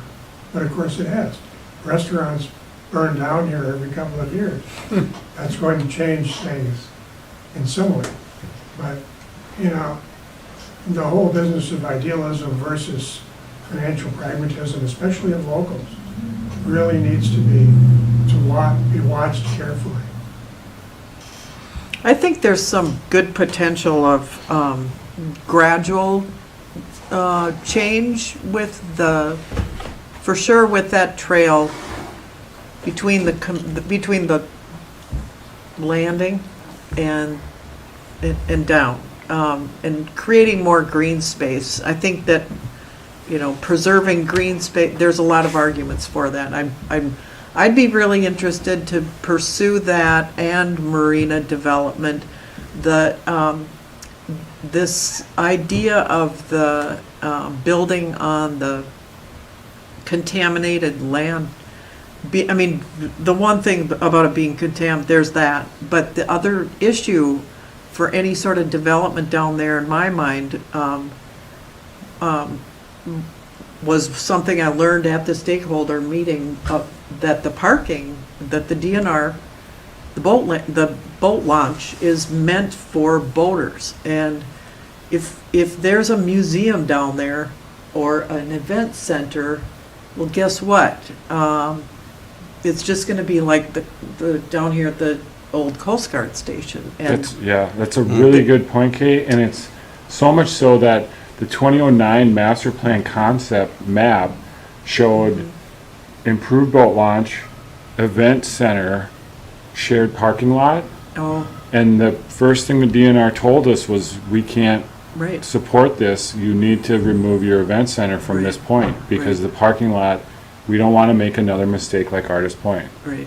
And so I think I've brought that up several times, that to put in a big visitor center, maritime center, all of that seems very incompatible and almost it won't work with the DNR and the U.S. Fish and Wildlife Service, because they told us so in 2011 when we started the planning and the process for the boat launch. But the recreation area is a park, and so green space fits to me. Yeah, and it doesn't require additional parking. Right, it's pedestrian, right.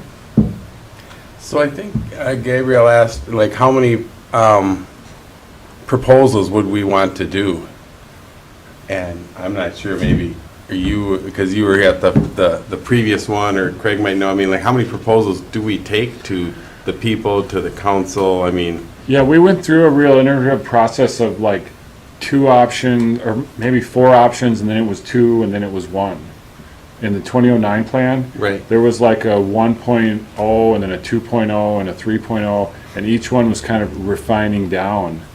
And we started out with multiple concepts to choose from, one of which was a public green space on the east side. And so these are very familiar themes that we've heard from the stakeholders and from the community. In the last 15 years, they've remained consistent, this message of public park space versus private campground lots has very much kind of carried both of these master planning discussions with community engagement. And the choices were made in '09 away from the public space and to stick with the campground. There's a lot of rhetoric around the economics and the scale, and no, we're not losing any sites because, you know, each one is worth umpteen dollars and sends people downtown, and the goose that laid the old, you know, golden egg was you know, used to describe the campground in '09. And that is the result, or the results didn't, you know, reflect that. When you look at that concept map, it's 323 sites because the ball field was replaced with 60 new sites, as a few of them were realigned along the water to make room for the marina. But, you know, Bob, like you were asking, like, how do you balance that, or, you know, judge that politically? That's the tough job you have. That's the park board and the city These council. are different times, and Yeah. that Well, and message is that's out the there. meta argument underlying all of this is how large does the town want to be and for whose benefit? And will you lose the goose Right. if you keep growing eggs? You know, the nest is gonna come out of the tree. Mhm. I mean, what is the sweet spot for development for a tourist mecca? And there probably is one, and I think that's open for argument, depending on who you talk to. Mhm. There's so many opinions. Can somebody tell me what it was that happened at Artist Point that was unhappy? You mentioned Artist Point, we don't want to have the same problem we had at Artist The Point. What- parking. All the parking lot down at the Coast Guard lot not being available for boaters I see. Okay. because it's full of day user, tourists, non-boaters. Success by oversubscription. You can't, nobody goes there anymore because it's too crowded, you know? So in presenting concepts to the public, how do we put things out there that we don't think are good ideas? Just for them to, I wouldn't. yeah, I mean, so yeah, Gabrielle, what? Well, my question is, do we need to present, when we're going back to the public, do we need to present this concept and tell the story of what happened in 2009, or is that a moot point? It seems to me with all the comment on public access and trails and things like that, and the number of people in this community who care about the trails of all kinds, that we're obliged to address that question in this process. My concern was whether or not it was possible to build a public walkway next to the water without having to do so much radical change. You know, that's what puts the thinking cap on, is what I'm suggesting. One person wanted the water line left in its natural state like it always was. And if you believe that over these 2 miles of shoreline, I mean, none of it's natural. no, Everything has And I don't believe that. everything has been modified, you know, from Artist Point all the way around and down. It's all been messed with. So you can't go back to the natural. And so you're already into the game.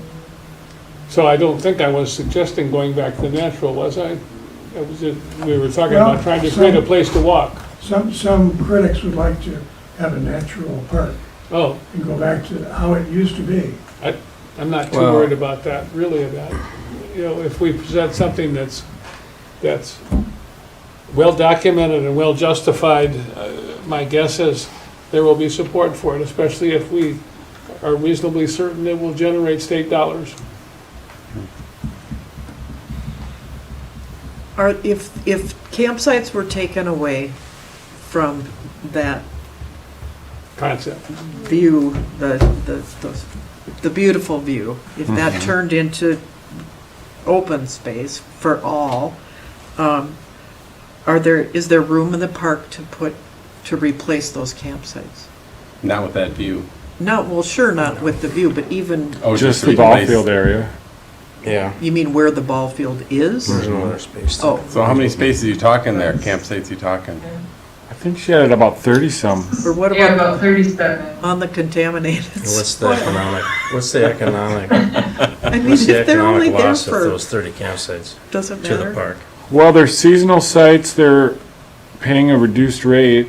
They're not paying overnight rates, which is one thing to consider. Like they're in the seasonal neighborhood, which is about a 40% off the nightly. And so an average on a seasonal is maybe 4,000 per site, maybe 45 if it's got the view. So, it's 150, 200,000 at the current rate scheme. Yeah, at the current rate. But I take 10 that years back, down the because you road. know what, Craig, the front row, the best sites are actually overnight and premium price, $70 a night, and no weekly discount. And each one of those returns, I think, closer to 6,000 or 7,000 per site, or more now. I haven't even looked lately. It could be easily maybe 10,000 per site on those front row premium overnight. So just that little island of sites? Just that front row across from the beach. Yeah, There's 15 RV sites that go for 70 a night oh, wait, across from the beach. on Oh, the front Right row. here. The Yeah. front row On the other extending side of off the- of the, break wall area there, going around the front. Yeah, yep, exactly, right in Gabrielle. there. And there's those a are our road highest, Oh, There's a yeah. road that branches off, yep, and that goes to the marina. So Past- they're Yeah, on the other side of the road. yep. yeah, they're across Those are from the your big main- beach. Those are your main. But they are like, if we only had 15 sites, it'd be those ones, because they're where everybody wants to be. They line up for them in the porch in the morning, and there's a huge economic there, because just those 15 sites probably return over $100,000. How deep or wide or, how much space from the water do you have to have a trail? It's there now. It's the road. It's the The road.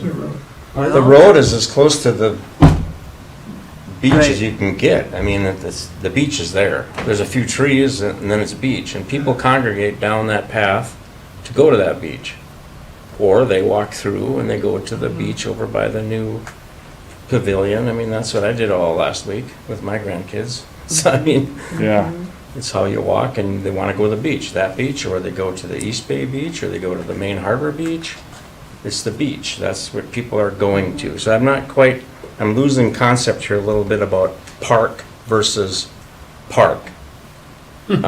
We have a rec park, which is an economic generator for our city, which I think we have to keep focused on.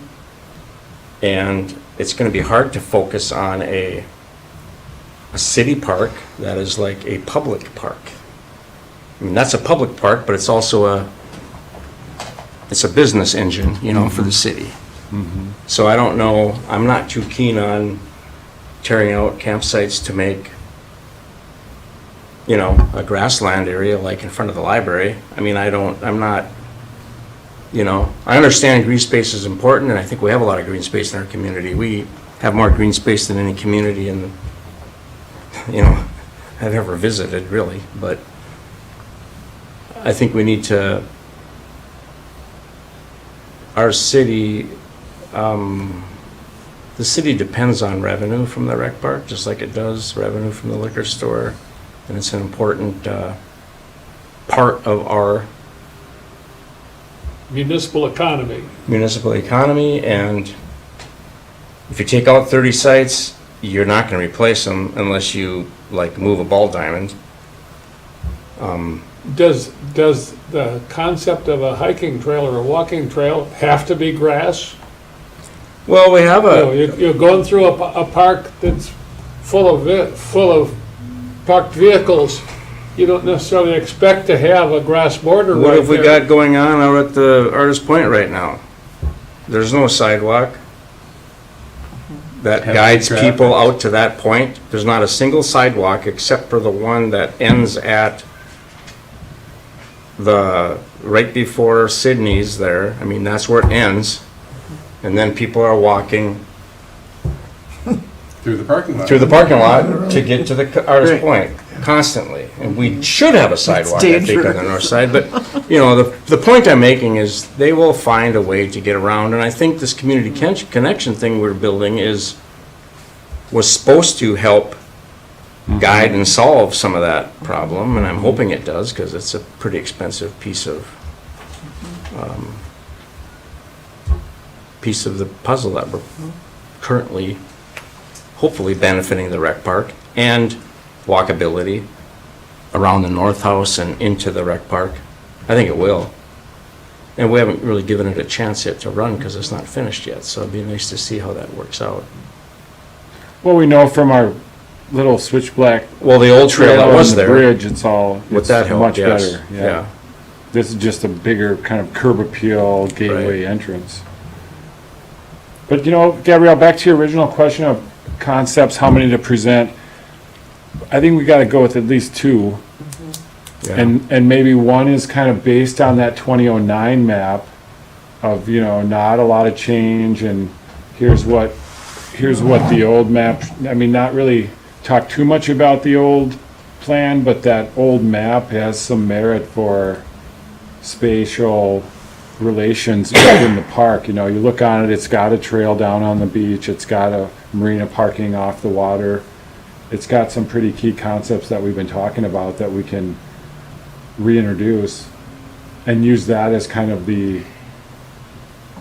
not a lot of change to the actual camp sites, but, you know, a little change around the waterfront. And with the Parkside boat launch already being done, that's done. That's kind of, I think, kind of settles a lot of dust for future use down at the end of the road that was still up in the air on that 09 map. And like we learned from the DNR, we can't really share that space with a large community center unless we take more campsites from that, Provide your own parking, you know. for that center. What about these moves up here? The new campground office, parking, marina facilities? Is this something you wanna include as an idea? Cause that would remove camping. Yeah, I think on the other version that you had portrayed with more green space, more walkability along the shore, like that captures that. The office we're pretty committed to now that we've rebuilt or remodeled and insulated and roofed. And I mean, I feel comfortable in our old house. But I know it's congested around there, like traffic flow is still should or could be looked at for getting big rigs in and out. Checking in, Just right here. checking out. Like, Could- I think a part of that trailhead on the old pool site can be a Yeah. better traffic flow. And how about the old bike path that's not used anymore? Is there any way to make better use of that property up there? It's kind of high. Potential, yeah. Yeah, whether or not it reconnects, or, I mean, the first thing I think of is like, why did we make it so harsh on the corner with the fence and you just can't even get to it anymore? Right, yeah. But it could or should be available to split, and then you want to go into the park, you should be able to go into it from up there. Maybe not. Or just be used as something else. You know, as More campsites. more campsites up there, the higher that Where are overlooks you the. talking about? Where the The old Gitchagami bike Trail path. used to be in the park, under the highway. Like on the east side, sort of from the corner of 8th to the new connection corner. Yeah, the old Gitch Oh. used to dip down. The old bike path ran down into the park rather than along the highway. So it is a paved trail that's just not in use Right. at all. That doesn't make sense. Change it. Why they didn't just leave it as bike trail, I It's don't not, know. It was just, you narrow the highway up 20 feet and, anyway, that's done. So we could show one concept that has just the improvements to the bathhouses, to some circulation, signage, some low-impact improvements, a new picnic shelter, and then the second one include some of these bigger moves, Dave, do the, and remove this community center. Is there anywhere else that it would go up higher in the park, or should we just take it out completely?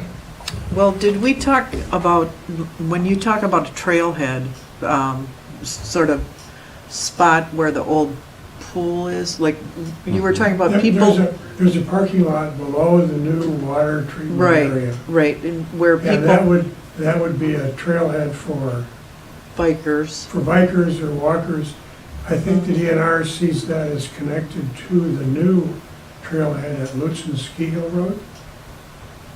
oh, They bought the land at Lutzen Ski Hill Road in the corner by the cemetery, and that will be a state trailhead between the cemetery road and Ski Hill Road. And the trail will come across the bridge into that trailhead and then up to Lutzen and then Cascade and then down to this trailhead, connecting the city of Lutzen from Cascade and this one. And they like to have a trailhead, a nice place periodically. and so what does that need? I mean, I don't know what a trailhead needs. It Like needs more DNR money. a It building? means DNR Parking a lot. special project by them, and then they put up some kind of facilities, enough parking, a couple of signs, some pretty buildings. They actually drew it 3 years ago, and it didn't develop because they didn't own the land yet, out of Lutzen. And that comes from a whole different source. That isn't trail development, that's sort of DNR trail embellishment development. I do point out, we had somebody who was added to the agenda for the disc golf discussion, who's been sitting here patiently. You don't, You got really important stuff, so I'm super patient, got all the time in the world. Thanks, Thank you, Pete. though. Thanks, okay, Pete. I do Thanks. note that it's 6:35. Does anybody here have any problems with talking longer? I can stay, so I'm not feeling bad about it. I just want to make sure we're There's one intentional. question left. Dave, do the campsites adjacent to the beach, adjacent to the marina, can they be accessed from the back as well as the front? How do you mean the back? Like the I was road? suggesting too, if there are RV sites, Yeah. should Some of they them need that can, road but- access? To the north of it, yeah. Yeah, So if that road were not a driving road, would it still allow use of those campsites? not the very front, most precious ones, no. It would not, okay. But just the front row would be like that. About 18 sites. So you can't just eliminate some vehicles and make better territory. Well, I think another thing you should think of though too is your, if you're a camper in the rec park camping, how much pedestrian traffic do we want to run through people who are camping? They have, I think they feel a certain sense of privacy also. I mean, what are we, you know, when we think of a trail going through that area, we should think about is how is that going to affect people staying in the park? Those, wherever sites it goes by, how much traffic do we plan on pushing through there? I mean, you know, right now people kind of come down through that trail and they can disperse wherever they want. They can walk down that road, or they can take the road towards the office, or they can, you know, Go to the disperse beach. sort of instead of one big planned travel That's a good route. point. So, you know, keep it, I mean, I don't know. People who camp in those campsites know there's a road there, so they know there's traffic gonna be on that road. So, I mean, I think they expect it, but if you're gonna create another trail, you might wanna, how is that gonna impact your renter? I guess, I don't know. Yeah. Tension. It's another way of looking Yeah. at it, I guess.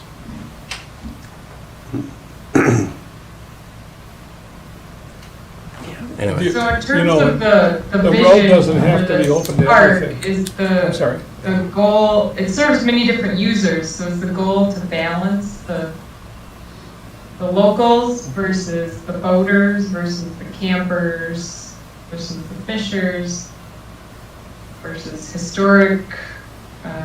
historians, you know, what is is there a balance, or is it focusing, because we heard in the survey, there's that focus, the perception from the locals that the focus is on campground, and the perception from the campground that they need more campers, that they need more improvements to the campground. So I don't think local is one voice. Local is lots of voices from different directions. Yeah, and I think as much as we can avoid using verses, I think might be Right. helpful. Good point. Well, Yeah, we want to be a welcoming place to all. Yeah. Right, and it is, I mean, the park has It been. is. Yeah. It has been ever since I've lived in this community forever, so I mean, it always has been welcoming to everybody. The guy renting down there, the guy walking down there, the family that wants to go down there for a picnic, buy food, go down there and sit on a bench that's owned by the rec park, by the city, whatever, have lunch, go back to work. I mean, a lot of the locals do that. And I think everybody welcomes that. So, I mean, there's kind of. I think it's a balance too, because like, sure, July and August, it's definitely heavy towards the campers and stuff. Yeah, and then but the locals there's a lot of know- months that yeah. there's nobody down there, and I use it a Right, lot. you know, right. and I see a lot of local people down there, because it's like, okay, we have this big area It's to ours walk now. around. It's ours now, yeah. And when it gets busy, we realize it's an economy thing, it's Yeah, making money for the right. city, it's a good thing. It's a good thing for offsetting our taxes Yep. within our community, and I think the local people understand that. And it's an important thing to keep that in mind too, you know. So part of the issue is to distinguish seasonally the use of the space to some extent. Part of the implication of your comment. Yeah, well, I think it already exists. But I mean, I mean, I we need think to say people so, use it. and we might create signage that says, don't go here in June and July. Just as a Yeah. for instance. You don't like a crowd? Or Come back Stay in home. January. There's lots of room in January and February. Right. so it's more of a tilt than a versus.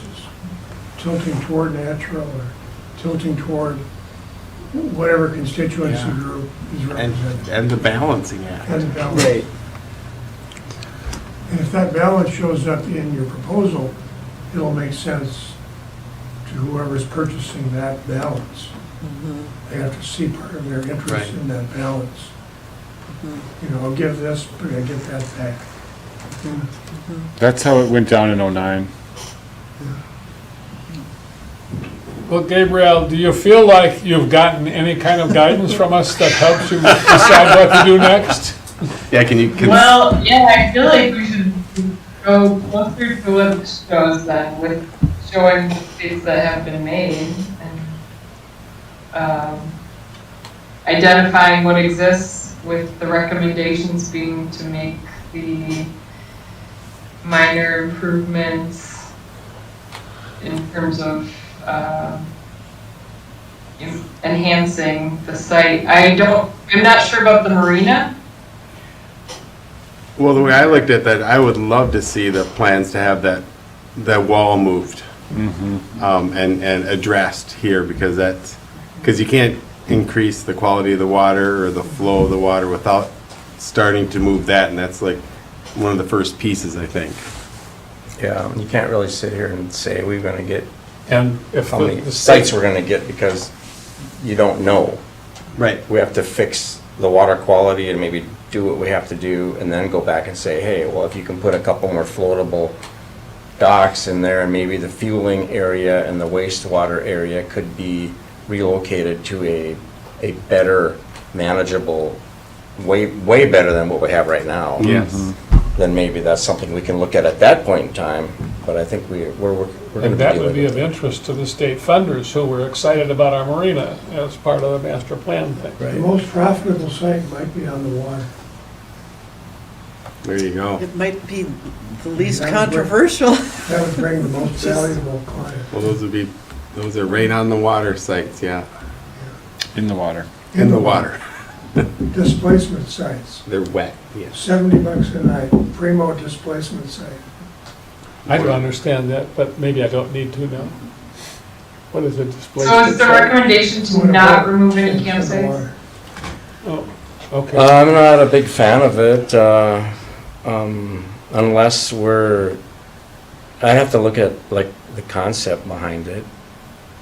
I mean, when you're talking 30 sites right now, what are we gaining from that? A walking trail? Don't we already have a walking trail? I don't know. Well, it's more of a I'm- park, it's more of a, yeah, park, open space to serve as a community, public. But when they come off of that, gatherings. when they come off of that Morrison site and go down those steps, there's gonna be steps that go down, plus there's going to be a handicapped ramp or a path that connects to that, right? Mm-hmm. And that's gonna then go, you can either go into the north house to the bridge area, or you can go into the park. Mm-hmm. Yeah.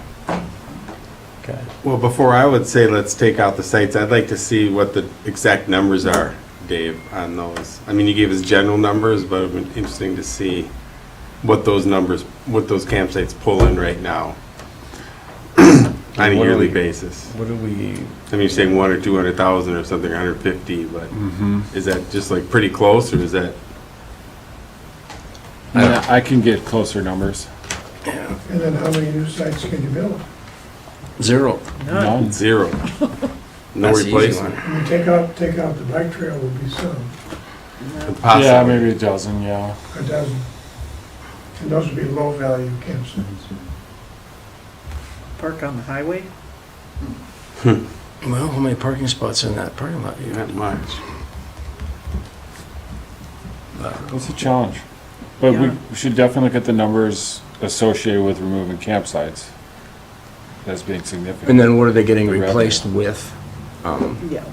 Space, green space. Just green space, but then green space, I mean, for the Welcome. public, for the rec park, for the user, for the, Everybody. yeah.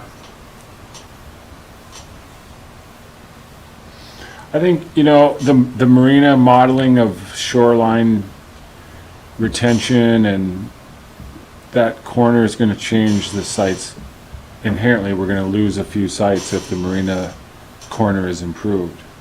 We've gotta find a home for the Niji and the Fish Museum. I mean, there's a lot of challenges just in and of improving circulation and breakwall movement Sure, and yeah. shoreline retention is gonna impact at least a dozen of those really prime sites already. And whether or not we can incorporate more of a buffer between that and the existing sites and a designated path, that's, I think, part of that corner, part of the marina. And that, So you would leave the road that's currently in there, or are you talking about moving that or getting rid of it? it's subject to how the marina shapes up. And then access it from the backside or something like that Yeah, to maintain some of those sites? yeah.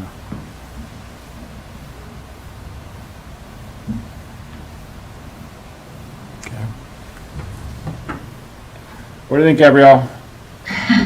Well, I feel like I have a little bit of a direction, but I think we can explore, refine these concepts with a little more detail. And I'm wondering what the next steps in terms of the, this open house. Do you want to see in detail what those concepts look like before scheduling an open house? Or do we, I could work with you, Dave, to develop concepts that you could send out to the park board for comment in between the next meeting?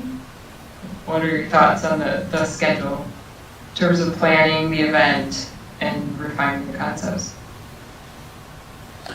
Well, we have our Still at a August very meeting. draft level here.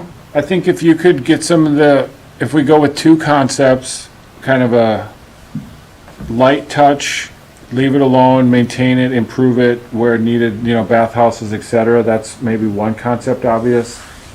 With you know, on that same plan though, showing marina improvements and breakwall realignments.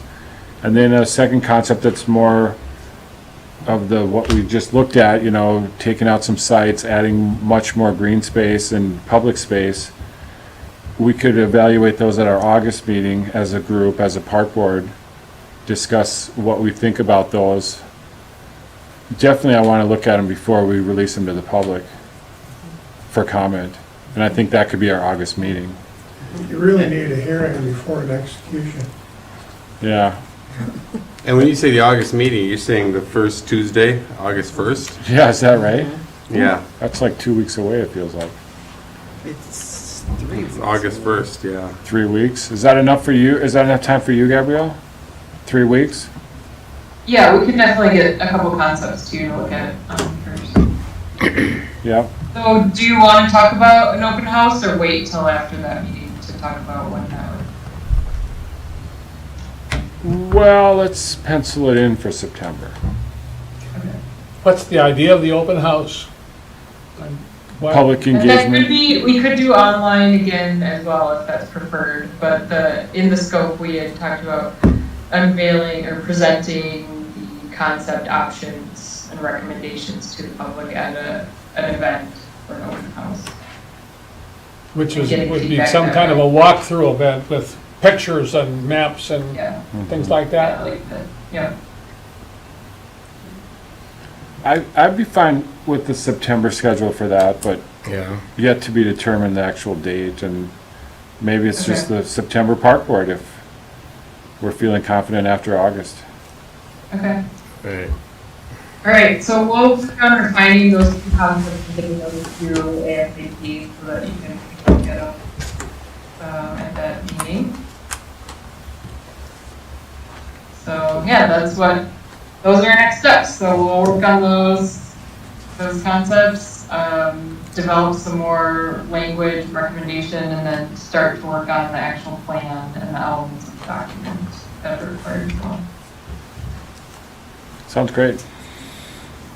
All right, so thank you for your discussion and your time and attention. I appreciate it very much. And We appreciate the opportunity to confuse you. thank you. Thank you. Thanks, Thank Gabrielle. All right, thanks. See you later. Ciao. Just FYI, the September park board meeting is the Tuesday right after Labor Day. Is that good? So Monday, well, Monday's Labor Day, the park board meeting would be Tuesday. I don't care strongly personally. We can do whatever we want. I just think about an open house with the public. oh, having it you open, know. that'd be a Yeah. tough time, yeah. It could be later on. It's just busy. Would it make September. sense to just schedule our September meeting a week later? Well, we could have our park board We meeting, could have a park but board I meeting, just but have the not be the open house. public meeting No, I later understand, in sure, September. okay. Yeah. To be determined. Yes.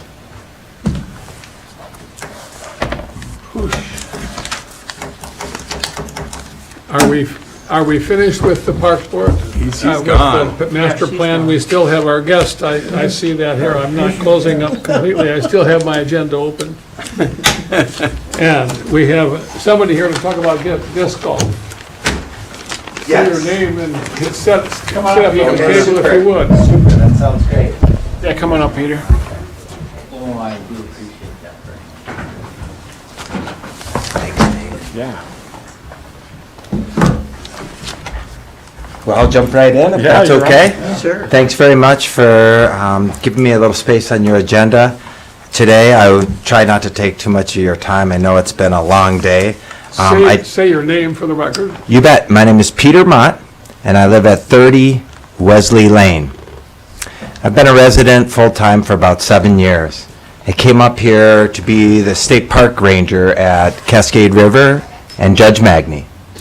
Prior to that, I spent 10 years at Washington County Parks. I was their main planner and natural resource manager, and I also managed the Stillwater Courthouse.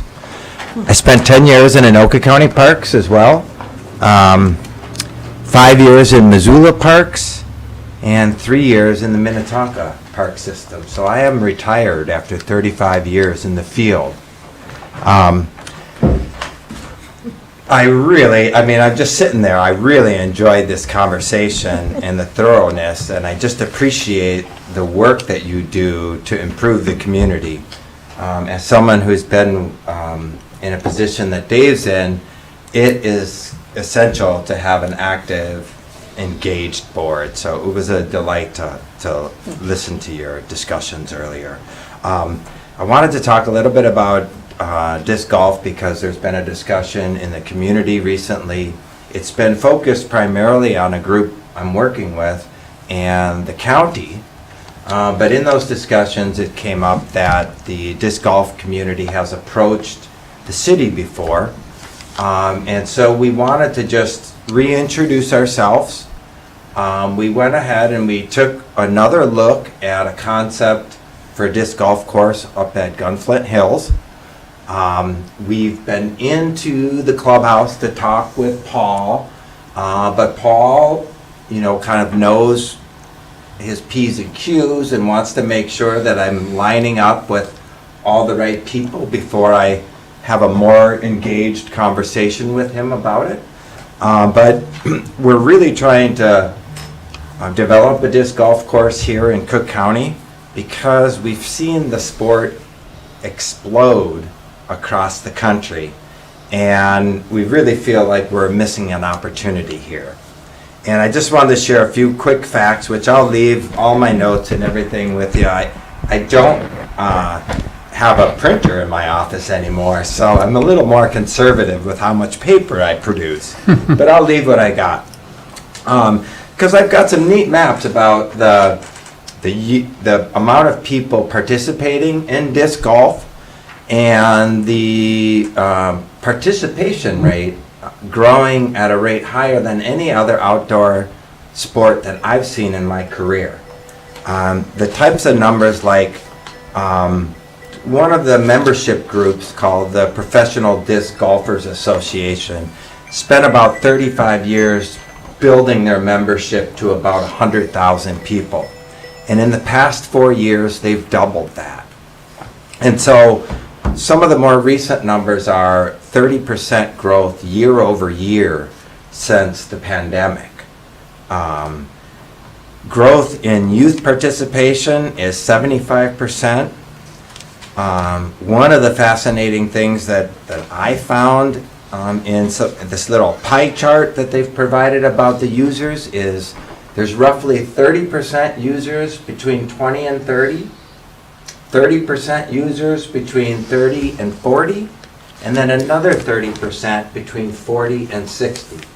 Again, it's one of these sports that have never seen such diverse participation, or what we call in the field multi-generational participation. It's one of the things that we lack in golf. If you've studied Parks and Rec, you know that the types of recreation is changing. Our younger kids aren't bowling like we did as adults. They participate in sports individually, but they do like to come together and, in fact, compete. So disc golf has really kind of took off because it's gone beyond kind of the hippie slacker target market to a broader market that includes every athlete in every high school. And it's really an evolution that, as a baseball coach, I noticed because I stopped being able to field teams at places like Minnetonka, Hill Murray, and Como Park because they were playing lacrosse, ultimate frisbee, and some of these other sports. So it took me a while to kind of get a handle on that because as an older person, I just recreate differently. But one of the things that I saw recently that really gave me a little bit of confidence to come in and talk to you about Gunflint Hills is that Superior National just took a huge leap in hosting the Lutzen 99er. The potential impact from that event on the golf course would have been something that that course manager would have been very concerned with. And so part of my package here includes a photo of their driving range with approximately 300 cars parked on it. Now that becomes important when we talk about the Gunflint Hills, because some of the revenue generation ideas we have involve using that golf range for some disc golf activities. But it would require an exclusive use at that time. So that's a little bit down the road, but our focus is to try to put baskets in the ground so we can begin to offer this sport to the local people and to our visitors, but to also explore the option of bringing additional revenue into Gunflint Hills by including the disc golf course in the operation there. The other thing, just some kind of informal conversations I've had with Dave, is that as a park manager, I know disc golf won't work down here. We've kind of looked at the site and just recognizing the multiple demands and the priority of demands, I would really like to direct the group to another site. And I think Gunflint Hills, especially with some previous kind of foundational work that we've done, is something we'd like to talk to you a little bit more about. So I'm really just here because Paul suggested that I kind of take this step before I continue any conversations with him.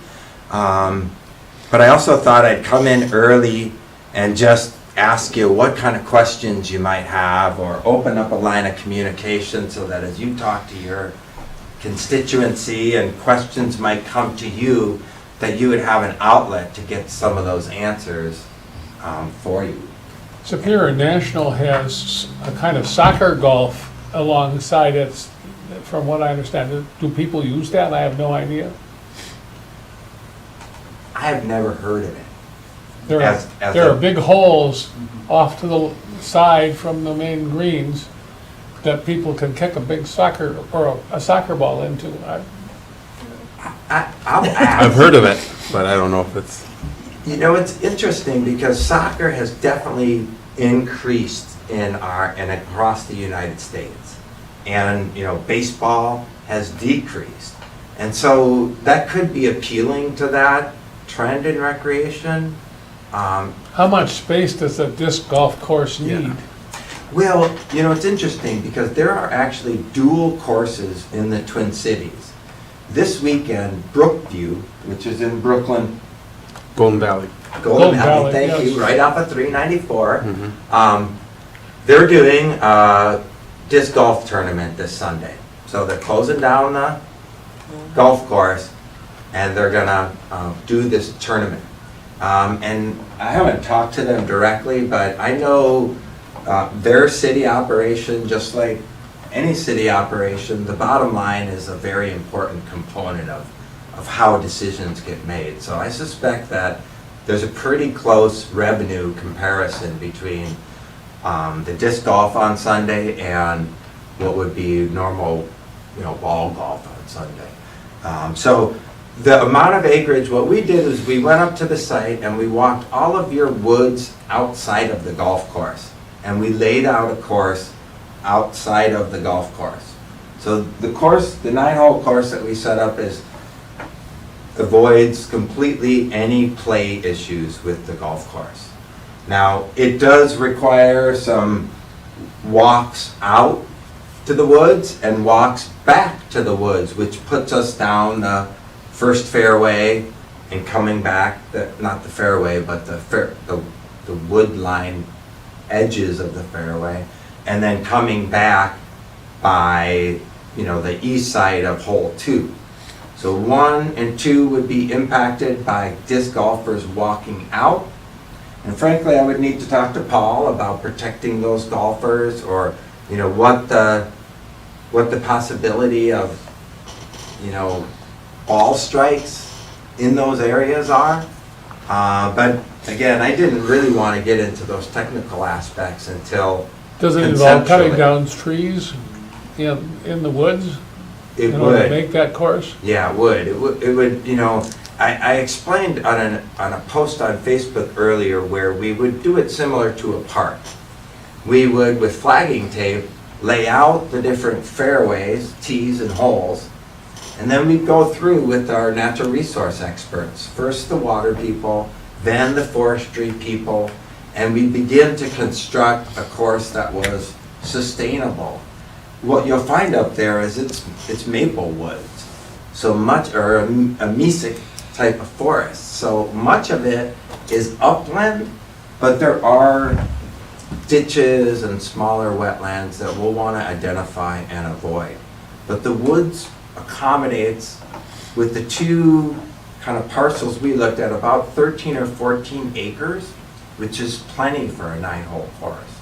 We went ahead and talked to the neighbors of those woods too, just to make sure that we opened up a line of communication with them, because once you start seeing your house on maps and, you know, it just freaks you, it would freak me out. So we went ahead and made that extra effort to talk with them, and it turns out they play disc golf.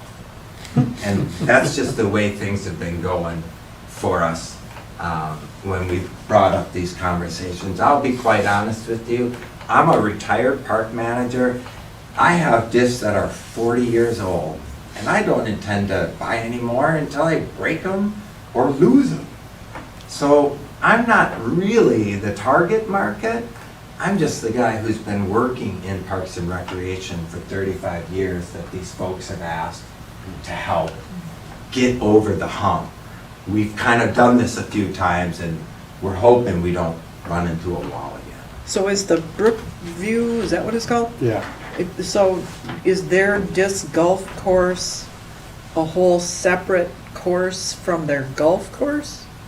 No, Or- they put it on top of their Yeah. golf course. Yeah.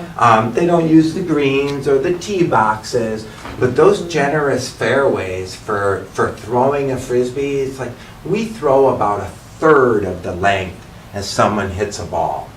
So we can take very small portions of golf course holes and create disc golf holes. Yeah. Oftentimes we can create multiple holes on, you know, one ball golf hole. So is there, I don't know that much about it at all. So I might ask just dumb questions. But, I mean, could you overlay with the current golf course? Or, You could, but you couldn't play at the same time. yeah, well, One of That the interesting things that seems like a possibility to me. Instead of clearing woods and, there was one concept that we kicked around as a group that would be to lay out this course on the golf course. And we understand that the ladies' night at the golf course is kind of not together this year.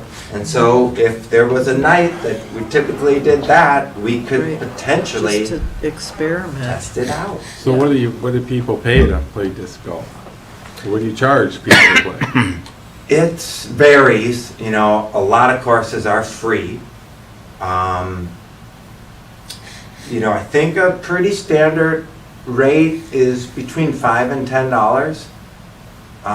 As you get closer to $10, the expectations set in. So that disc golf experience becomes, at $10, they're looking for a premium experience. You know, free, it's a pretty broad spectrum. And, you know, the idea we thought would be to start on this side of the spectrum and bring it further as demand and, you know, use dictated. Keep it small and modest unless we see an opportunity to grow it, to be more. I should start with the revenue piece in terms of like the expectation. We won't be able to bring in the revenue that golf brings in. We're talking about, as golf loses participation trying to fill that space again. So 15 to 25% of what your revenues might be from a daily use, and potentially a couple of special events that, you know, could be more than $20,000 to $50,000 event revenue type How many activities. cages does Lutzen have? Lutzen's course has been dismantled. So Dave, how much acreage do we have at the golf course and how much is not used or available, or does the city own, or what's the status on all that kind of Really stuff? can't answer that in great detail, Matthew. Okay. It's something we've looked at, as we know, a couple of years ago, and there was that 10 or 15 acres to the north of the course that's wooded, and it's not the active course. And there was that proposal to put something in there. It was, at the time, identified as pretty wet. But I think that was just going off of maps and not actually walking the land.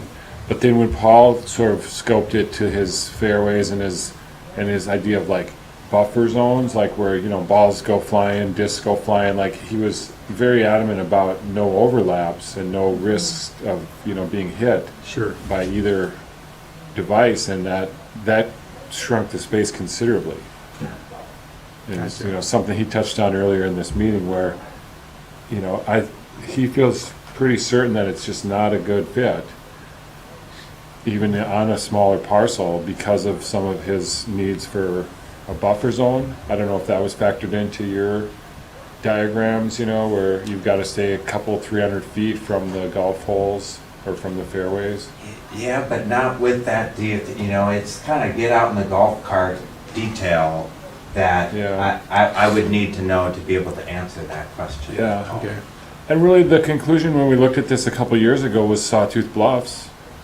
I mean, I hate to keep bringing that back as the place for this, but it was, you know, it's a city-county property that doesn't put all the onus on the city for a countywide sport and recreation. Like, there's a bubble concept on the Sawtooth Bluffs master plan of disc golf course. It's a placeholder. It's just like the dog park, just like bike trails and hiking trails. And Sawtooth Bluffs has all this potential for these, you know, recreation space. It's in limbo because of, you know, the county in particular doesn't have a Parks and Rec department. Before we went very far with the Gunflint Hills proposal, would it be possible for you guys to take a look at what he's talking about, this park that's an idea up the hill at this point? If you're gonna cut down trees, you could just as easily cut down trees there as at Gunflint Hills, it seems to me. Yeah. And then the issue would be parking primarily, I suppose.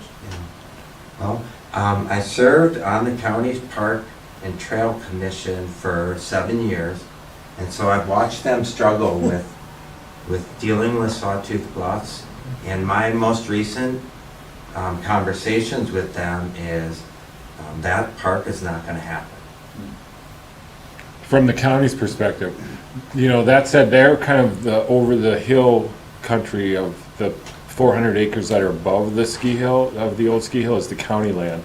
The 200 acres that are on the front slope and the old ski hill property, and where like the new dog park is, that's city land. And I think there's potential, much like the dog group, the Go Dog North group, had the same factors against them where the city and the county haven't partnered, and we haven't developed a joint powers commission that would oversee this property like the master plan envisions. So the dog group just said, we're gonna fundraise, we're gonna put in a dog park. City, is that all right? They worked with the city council quite a bit, did a great deal of fundraising, and, you know, now we have an off-leash dog park. Thanks to that group, it was strictly volunteers, and part of the Sawtooth Bluffs model is maintenance through the user groups. And that if you want a dog park, great, groups gotta step up for that. I feel like the disc golf group has that same challenge to, like, A, get permission to develop some land, and then B, be the stewards of that land and keep it maintained and advertised, and, you know. But How many acres do you need for a dedicated disc golf course? It would depend on the land Let's itself. assume you could just put it in whatever shape you want it for a moment. 5 to 10 acres? You need me to be more precise? What's the smallest parcel you could use Sounds like if you 5. got lucky? 5. But now let's just ask this, Pete, is Sawtooth Bluffs, like the lower portion of Sawtooth Bluffs, like, is there any land in there that interests the group? I mean, there would be, But it's access, parking, a road, a restroom. some of the variables in that plan too suggest there's things on the periphery that the city has as priorities, and so it would be highly coordinated with other activities that, you know, you'd like to do on that parcel. It'd be very hard for us to develop a road into that land and a parking lot. Exactly. Right. And that we knew, or that's what's held up all that development. Yeah, it's very expensive. And the golf course is open 7 days a week? Yeah? Yep. Only in the summer, It's 5.5 It's months. same season? It's funny, they play at Brookview, they play in the winter. It's their winter recreation. You- Now, I Well- can't imagine with snow this high up here. that Maybe we there's could play up potential. there, but No. Your wind. Ski yeah. golf. Ski golf. Huh. So, you know, I was hoping that we could start a conversation, I could gather some questions and go back and answer them, and maybe in the meantime, start a conversation with Paul that might involve Dave and a couple of cart rides around and some measuring sticks and some aerial surveys to see if we can't, you know, see if it's even a possibility out there. If you can make Paul happy, my guess is you can have a disc golf course in the woods. Whether you can make Paul happy or not, another question. Yeah, because honestly, we've been down this The other road. question is how big his buffer areas are, whether Right. they need to be as big as he says, and, you know, at every point or whatever. You know, that might be a conversation you could have. Yeah. Dave says we've been down this road. Pardon? Dave just said we've been down this road. Yeah, Well, we talked about it. We have, I haven't. When I say they talked about it, and we didn't get any involved in the analysis of whether or not the buffer zones that Paul needed were exactly what had to happen and whether it could be made to work with, you know, that and that. Oh, we just, I don't know the exact time, maybe it was pre-COVID, maybe it's like 3-4 years now since we looked at it Yeah. with Paul. I think it was when he first came on. And we were really in a struggling state of restoring the golf and focusing on the golf. And Right. so the conclusion was like, we need to focus on the golf right now. And so it was a pass on the disc golf. And, you know, now it's here, we are 4 years later, maybe it's time to look at it again. But I will say this, maybe it's not time right now because it's such a busy time. Like it's July, it's August. Paul and I are both like extremely busy with just keeping afloat on what we're currently offering. And so, and with the master plan, and There's a lot going on. there's a lot going on. But, you know, it's worth the time. This group is very dedicated, very active. The stats don't lie about this growth sport. The need for a course somewhere in the county is obvious. I've seen you've gotten free pins now and everything and ready to go. You just need some land. Yeah, well, it's, the most important thing is that we go hand in hand, and so, Something I said at the last go around was like, who's got a bunch of private land that you can develop? Boots and Mountains. And they're, you know, they've got their expansion, they've got their Pup Charlie's situation, Yeah. and so we fell off their priority list. Yeah. recently. But they're, you know, they're very interested. The alpine disc golf industry is, you know, that their summer recreation is like, they are constantly looking at how to develop their off-season revenues. And disc golf, they're watching disc golf go zoom, and they're like, wait a minute, how do we get a piece of that?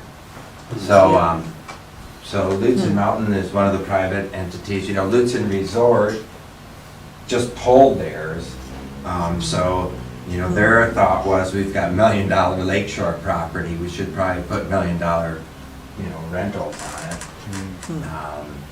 So we haven't really been approached, or we haven't seen anyone in the private sector, make that entrepreneurial step. I almost feel like there's a possibility for kind of a partnership between an entrepreneur and the city to do something at that clubhouse, to bring some synergy there.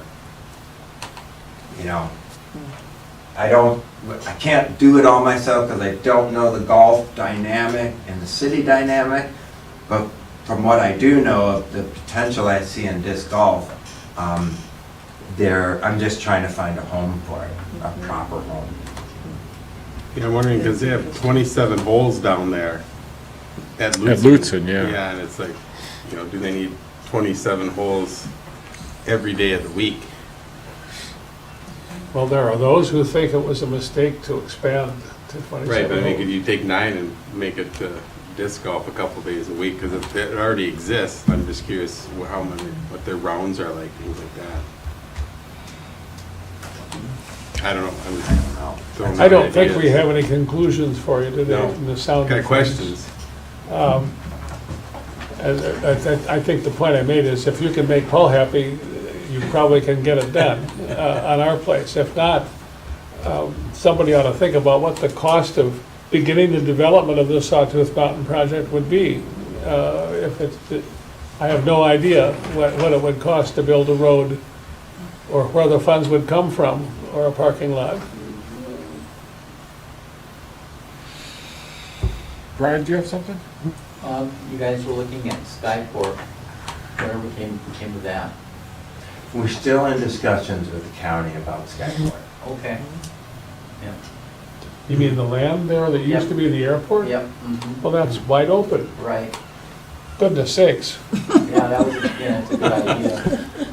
No trees to cut No- down, no and you got trees, parking no nearby. To hit, Yeah.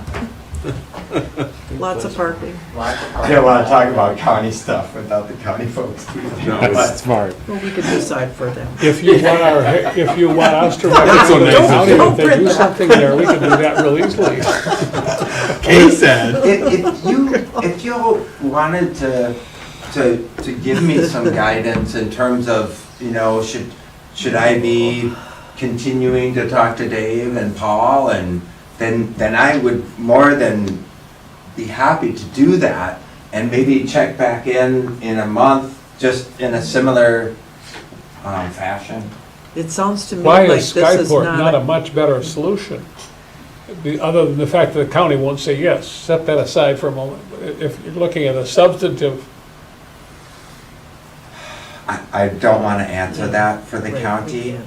I can tell you that it's a very complicated arrangement up there with the snowmobile users, the ATV users, the sheriff's department, the private float plane business, the folks who run their dogs and train their dogs there, the Cook County Higher Education doing their driver's ed there. CDL trucking. And so it's, so you're saying it's not as vacant as it appears when you drive by? right, there's nothing on paper that says anything's going on there, but if you live next to the site like I do, there's always activity there. Arrowhead wanted to put solar up there. Pardon? oh, Arrowhead wanted to put solar up there, And they couldn't because get, it was flat, yeah. and here it is 4 years later. It's still flat. well, it sounds to me like talking to Dave and Paul would need to happen after September, Correct. at Yes. least.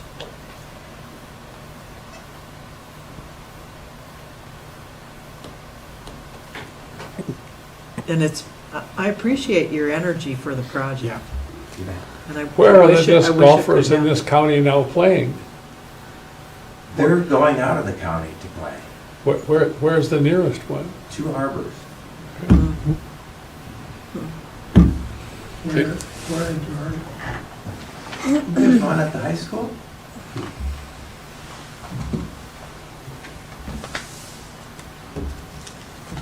Thank you. Yeah, Yeah, thanks it's for my coming. pleasure. Nice to talk with you. Thanks for Yeah, having me. Dave. and it's not a hard no. I mean, I'll talk to Paul and. Yeah. No, I'm not. I'm just the first time talking to you guys, so I feel Yeah. real good. No, thanks for coming in. So, Yeah. Thanks, Pete. And thank you for your patience. Right. No problem at all. We're glad you were reasonably entertained. As were we, right? Thank you. Thanks, Peter. Thanks.